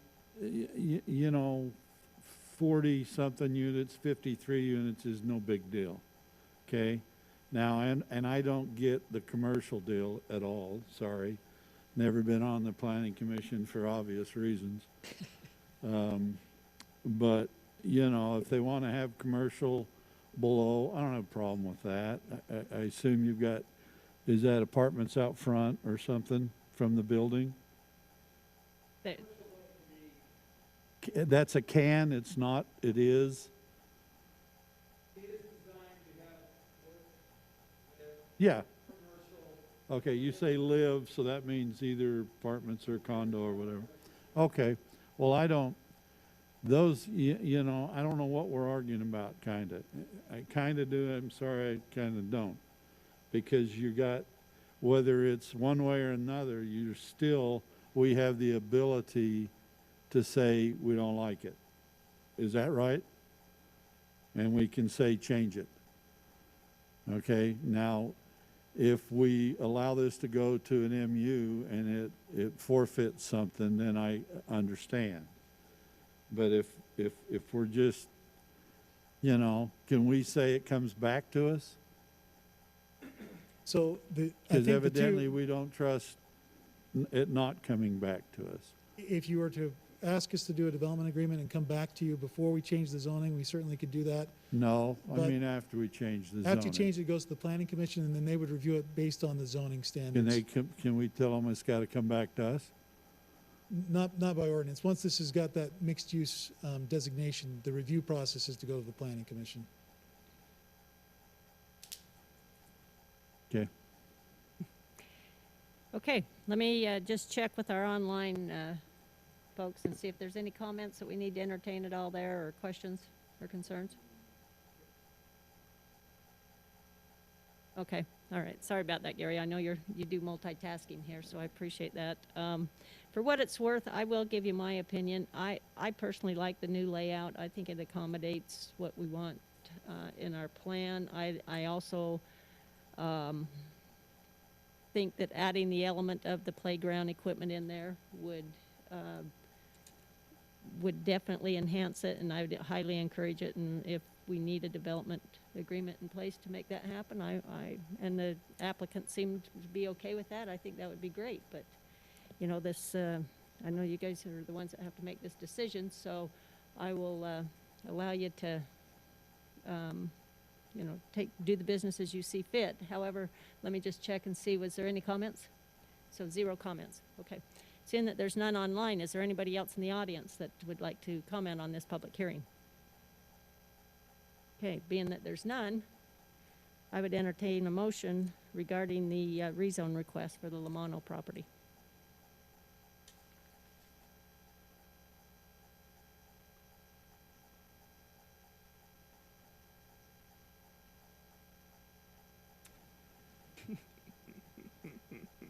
Stalemate, huh? Okay, I'll break the stalemate by saying, I make the motion that we table this and have them bring forth a development agreement before we pass the rezone. You want to make that a date certain, like the next meeting, or just open? Give them 2 meetings from now. So on or before? So if you, No, on that date, whatever date that is. That'd be the second Thursday of so it would be August. August 20th. Our first meeting would be August 6th, so the second meeting would be August 20th. Yes. Unless they can do it before that. I'd be happy to entertain it on the first one if that gives them enough time. I second that if we allow them, if they can get it to us sooner. Okay. Chad, what do you think?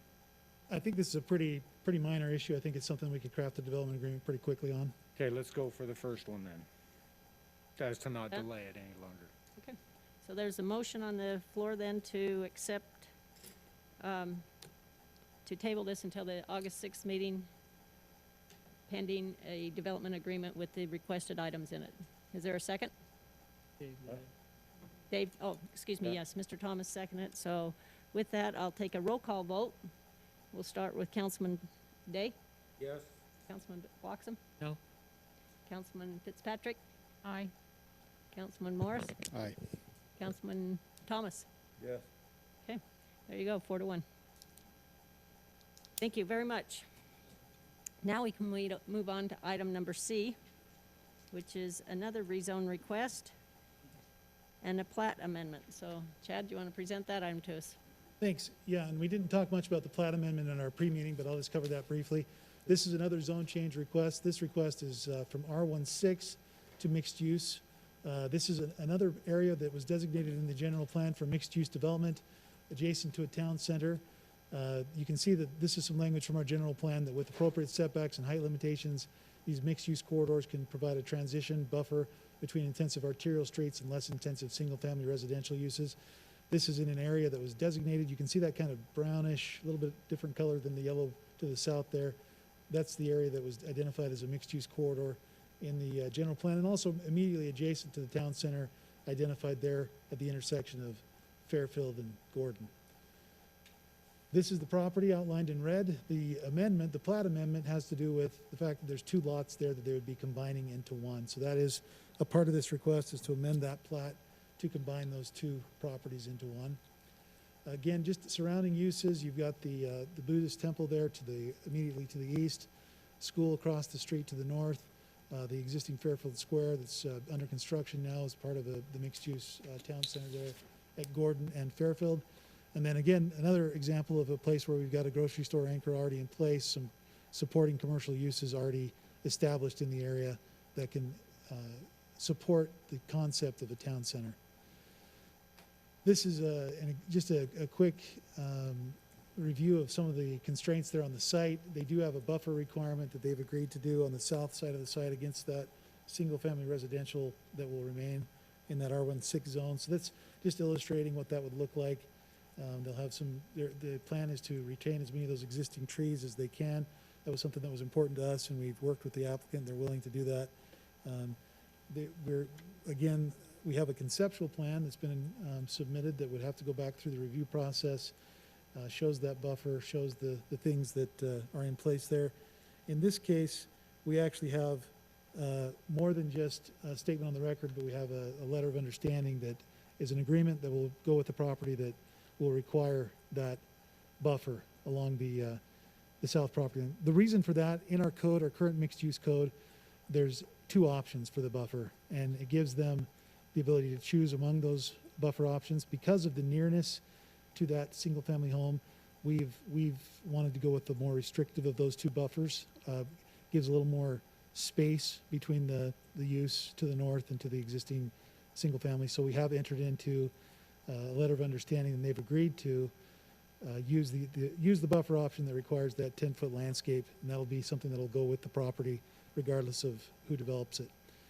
With that, just again, the Planning Commission reviewed this request, did find that it's consistent with our general plan that was recently adopted in establishing that mixed-use corridor as a buffer between the existing single-family residential uses to the south and the busy arterial street to the north.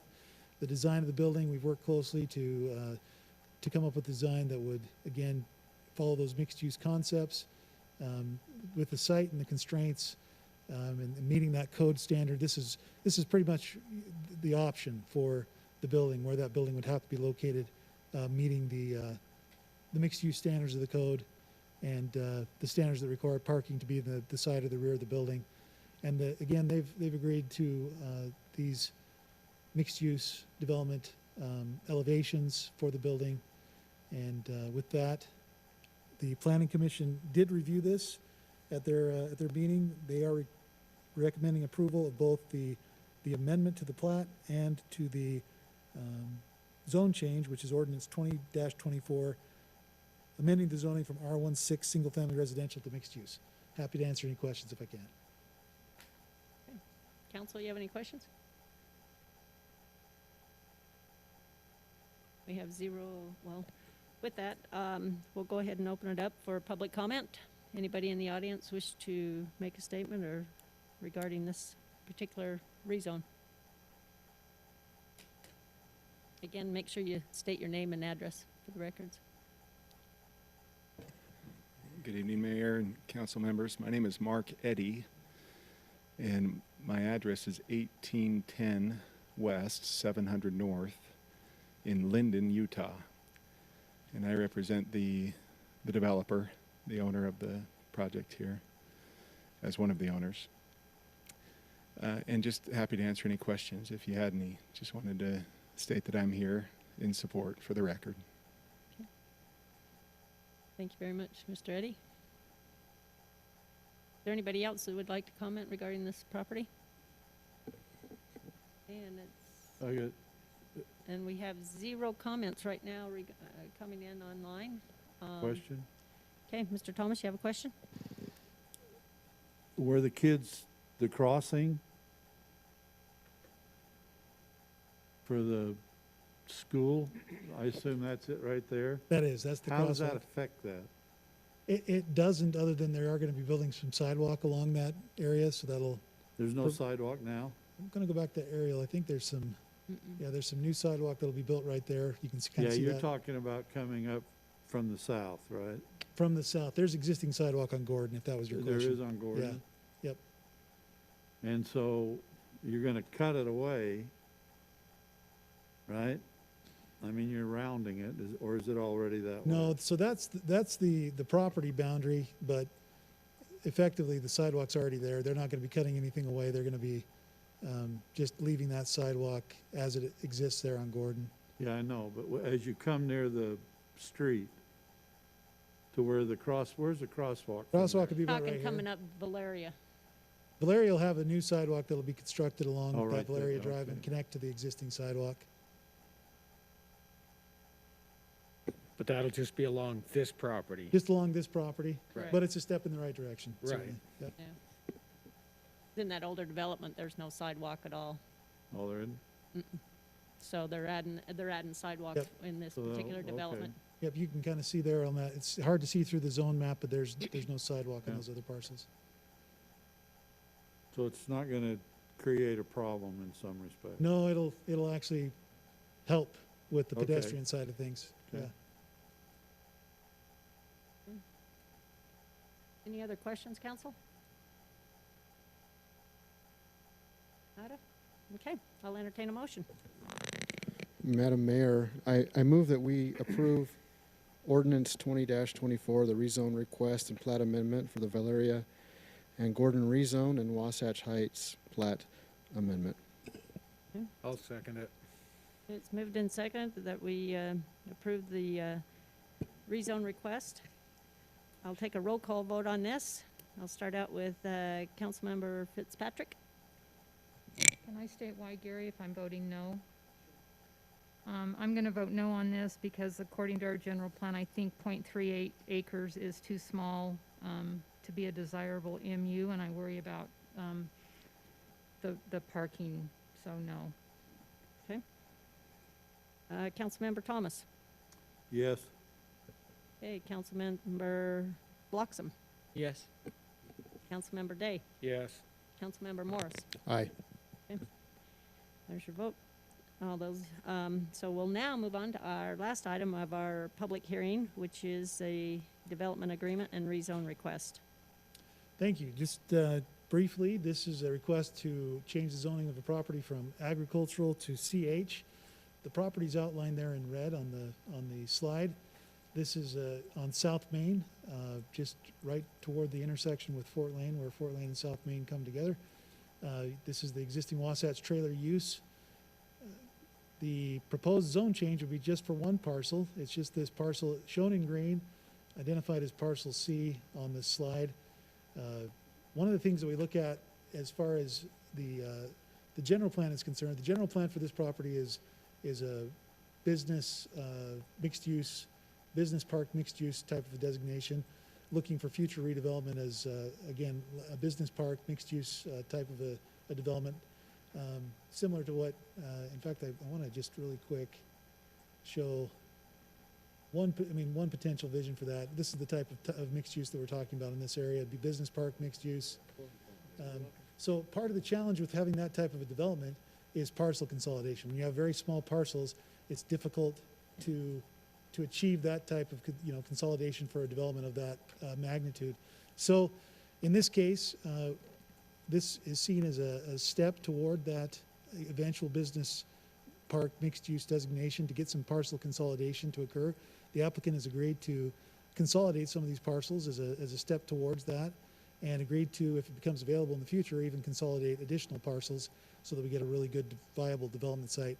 In terms of mixed-use development, having a long, narrow parcel as it's shown, or as it's currently configured, it's difficult. It makes some very difficult constraints on a property that are hard to overcome. So having the ability to consolidate this parcel really does benefit the implementation of the general plan. These are some of the elements of the development agreement. We went over these in some detail during the work meeting. I can go over any of those if you'd like, but in a nutshell, it requires deadlines for consolidation of the parcel, for some removal of some non-conforming issues that occur out there on the site right now, and for some provision of some landscaping along Main Street. So with that, the Planning Commission has reviewed this request, and they are recommending approval of the zone change from agricultural to CH, which is ordinance 20-26. And be happy to answer any questions if I can. Council, do you have any questions? Yeah, I regarding got a this item? question. So these folks are here just wanting to continue the trailer business, correct? That's right. By getting this. So why are we worried about the skyscraper type building and all the and having time constraints on consolidating all the properties? So under our current general plan, CH zone is not one of those compliant zones for that general plan designation. So the finding that we're making is that adopting the CH zone and having the ability to consolidate the parcels will facilitate the eventual implementation of our general plan. There you go. Which is way beyond what they're asking to do now. But as a way to find that this is consistent with the general plan so that we can recommend approval, that's the finding that we've made. Okay, I'm just curious. I'm not no problem. I'm not against it or whatever, but I mean, it's just kind of baffling that they're not asking for that, but I can see where your vision in the future may be. Hopefully your vision too. That's the city's vision. Zach's vision is for those skyscrapers, not mine. I'd prefer it just stay trailer sales. They would like to sell to a person putting a skyscraper in there. I bet you that. Yeah. This is of course, the general plan's a long-term plan for the city, and this will take some time for any of that to occur. So. Yeah, I understood. I just didn't see the reason for the time constraints on consolidating those parcels for these folks. That's all. Just to make sure that it gets done. Yeah, we want to make sure on any development agreement, it's a good idea to have deadlines. So. Sorry, you're on the last item of the agenda. You had to sit through all that bickering. You haven't seen fun yet. Yeah, well, we're just now opening up the public hearing regarding your piece now. So with that, council, do you have any additional questions regarding this rezone? Okay, is there anybody left in the audience that would like to make a comment regarding this rezone? Oh, okay, remember to state your name and address. See, it was worth staying for, wasn't it? Yeah. He's sat through the whole thing. He needs to say something. Yeah, no. Actually, Todd Campbell, I'm going to say Chris Campbell, 659 Liston Circle. Thank you for the opportunity to be here. Just as a point of reference, there has been a small development in that we do have all of the rest of that dirt under contract.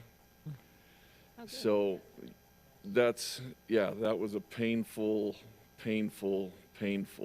experience. So you're talking E, F, D, all of it? Yes, yes, we own it all. Well,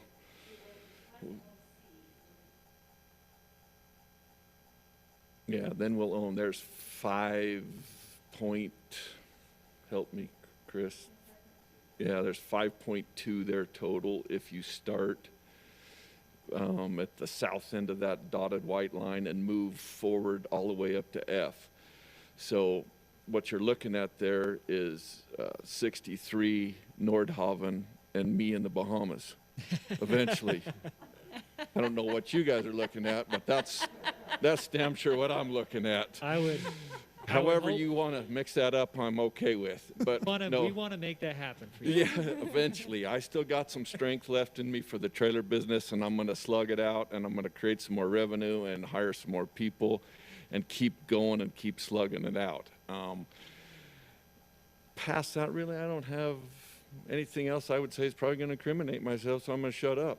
But no, that is, just so you know, I mean, when we walked in originally, we told them that was our original intent, and I am a guy of my word, and that is where we're headed. And it came up unexpected 2 days ago, but we are in the driver's seat.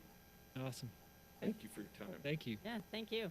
We appreciate you sitting through this meeting and liven it back up, so thank you very much. Okay, let me defer to our online. We have 0 comments online there, So, Make a with motion? that, council, I'll entertain a motion Do I on need to i- close the public hearing? on item D and close the public Can do hearing. it. Yes. Want to do it? Well, I just have a question. Do we have to do, there's two motions. Do we do them separately or can they be done together? They can be done together since we're closing. This is the end of our closing, or our public hearing, excuse me. So, Are we yes. closing all the public hearings? So it would close all the public Okay. hearings, yes. Thank you. Zach, you can go ahead. No, go ahead. Oh, wait, time out. Wait, we got a correction over here. Well, that's correct. Well, I am right. Woo, yes. Okay.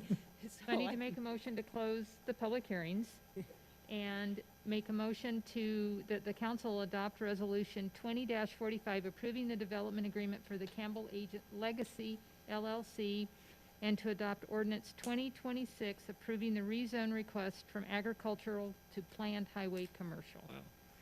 I'll second that. Wow, well stated. Thank you very much. Okay, I'll take a roll call vote on that. Mr. Morris? Aye. Okay, Mr. Thomas? Yeah. Ms.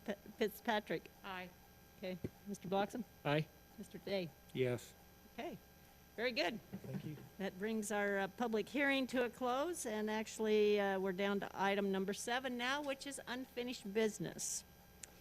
Being the fact that in our previous meeting of our work meeting, I did not get to be able to report, thank you, by the way, Chad, Thank for you. all your help on that.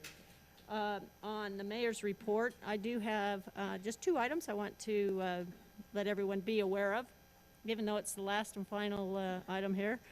One is, I want to extend thanks and appreciation to Colonel Eberlin on behalf of Layton City. I know he'll be moving, he's been redeployed, so that will be coming up this next week, I believe. So I just thought that on behalf of Layton City, I wanted to give him a shout out and say thank you very much. And then the other item that I'd like to report on, that is our transfer station. A few of us, myself and a few of the council members, were able to go up and take a tour of the new transfer station here in our city, and it was very impressive. It was interesting to see it in operation, and I just want to make one comment out for everyone to know that the biggest enlightening part of that tour was the fact that the transfer station would prefer garbage not to be in black bags. That when you put your garbage in your green cans, if you don't put it in plastic bags, that would be great because it would be processed easier. As well as, and I know I'm guilty of this, I usually, when I have my bottle of water, I crush down the plastic so it doesn't take up room in my trash can. But quite honestly, at the transfer station, because they're into recycling and a very impressive recycling process, it's better if you leave your plastic uncrushed. So I just thought I'd like to report back on that. And certainly I'd ask for comments, but I mean, you know, we've gone on long enough here. But with that, I'd just like to ask the council members, in closing, is there anything else you'd like to bring before me or discuss? Sorry, guys. I've already talked to a couple of you about these 2 items, but I would like to have the ordinance in the landscaping, as it specifically addresses the park strip, open and reviewed, and look at other ways of landscaping park strips. We've got some properties which are including city properties that are not in compliance because they don't meet the standard. I think with watering and water conservation that we need to be a little more water wise, and park strips with full grass are sometimes not the best. And the second one is we've had a couple of instances already in the city on some code issues regarding the shipping containers being placed in residential neighborhoods and being used as an accessory structure. And I would like to see that we look at an ordinance either taking them out of the residential areas or addressing how they have to be utilized in a residential area if we're going to allow them. And I will be quiet. Okay, those are 2 good valid comments that, let me just get a taste from the rest of the council members. Are you in agreement? Do you have an opinion on this so that, you know, the staff could then take action, because I know that generally if there's just one involved, it's not, probably not gonna go anywhere, but certainly if there's 3 or more, then I'd say definitely it's something we need to address and look at. Anybody care to comment on that? I guess my comment on the park strip is, I guess I don't have a comment on the park strip. The shipping containers, though, I think we need to look at where, if so, then at which zone, which residential zone. I mean, the larger lots, either the suburban or the agricultural, okay, maybe there's a reason for that. In the other residential areas, the smaller ones, we should look at it. Yeah, I'd agree with the shipping container comment. Okay. Yeah, I think that's something to look at. Alrighty, anybody else? My comment is if any of you guys at any time have anything you want to review, I think it's good to review it. So, yeah, if you have an issue, I'm for reviewing it. And we gotta talk about it. I don't Okay. think we need to vote on it. No, we don't. It's just, I'm just asking for your Yeah, opinion I mean, here if so that make sure. one person has an issue, then we gotta have guts enough to talk about it and then see where we need to go from there. Okay. And I agree with that. Me saying I don't know, I don't have a comment about the park strips isn't saying I have an opinion of it. So if we have more information, I'd be happy to if you feel that's something that's important, then we owe it to you. Okay. Well, it sounds like we've got consent here, so, Alex, do you mind making sure that we kind of address those items as we go forward? Or Like no rush. yeah, I don't. Maybe tomorrow. Yeah, we're delighted. We're delighted. August 6th? No. We're delighted to do that. That is, the question is the priority with the Right. other things the staff's working on. I know, actually, Councilmember Fitzpatrick and I had an opportunity to talk about the water conservation, and I talked with the CD staff, and that's already on their list of agendas, but it's 2 or 3 down. You know, we're doing the parking, and so it's just an idea of timing and priority. If you want us to set aside what we're currently working on to address these, they may be of significance enough to do that. But we'll put these on the list, and we agree both of these are issues that ought to be addressed. Okay. All right. Thank you. I appreciate that. Thank you very much. Okay, with that, Can I then, if this is what we're doing, I have one other one that I've talked with Chad about it. We've talked with a couple of you about it. The home-based businesses, occupations, and how we treat if the home-based business has an employee that's not a family member. Currently, we don't have there's just, with what's happening now with working at home more, with the pandemic, things are changing. And I would like to review employees working for home-based occupations, if that's something that we could do as well. Just to give an update, Alex mentioned these kind of projects were already in the hopper. That's one. That's one that we have probably after the parking. We've actually done quite a bit of work on that. Have some proposals we'll be wanting to bring before you soon. Thank you for doing that. good. And thanks to Councilman Morris for leading out on that, because it's true. I mean, the world kind of changed a little bit more so quickly in the pandemic situation, and I know a lot of my friends are working from home more so than they did before, and so it would be nice if we have some regulatory guidelines for them to help them not make money, not to make it more difficult for them to support their family. So thanks, Councilman Morris. Very good. Okay, council. I think it's time to bring our meeting to a close. However, we do have some additional business to take care of, so I would entertain a motion to close the council meeting and then go into a closed-door meeting to discuss the character, professional competency, or physical and mental health of an individual. So with that, I'll entertain a motion. So moved. Okay, is there a second? Yep. Okay, moved in second. All in favor? Yep. Aye. Okay, thank you very much. We appreciate everybody's patience tonight. It was a good discussion, and I appreciate all the comments.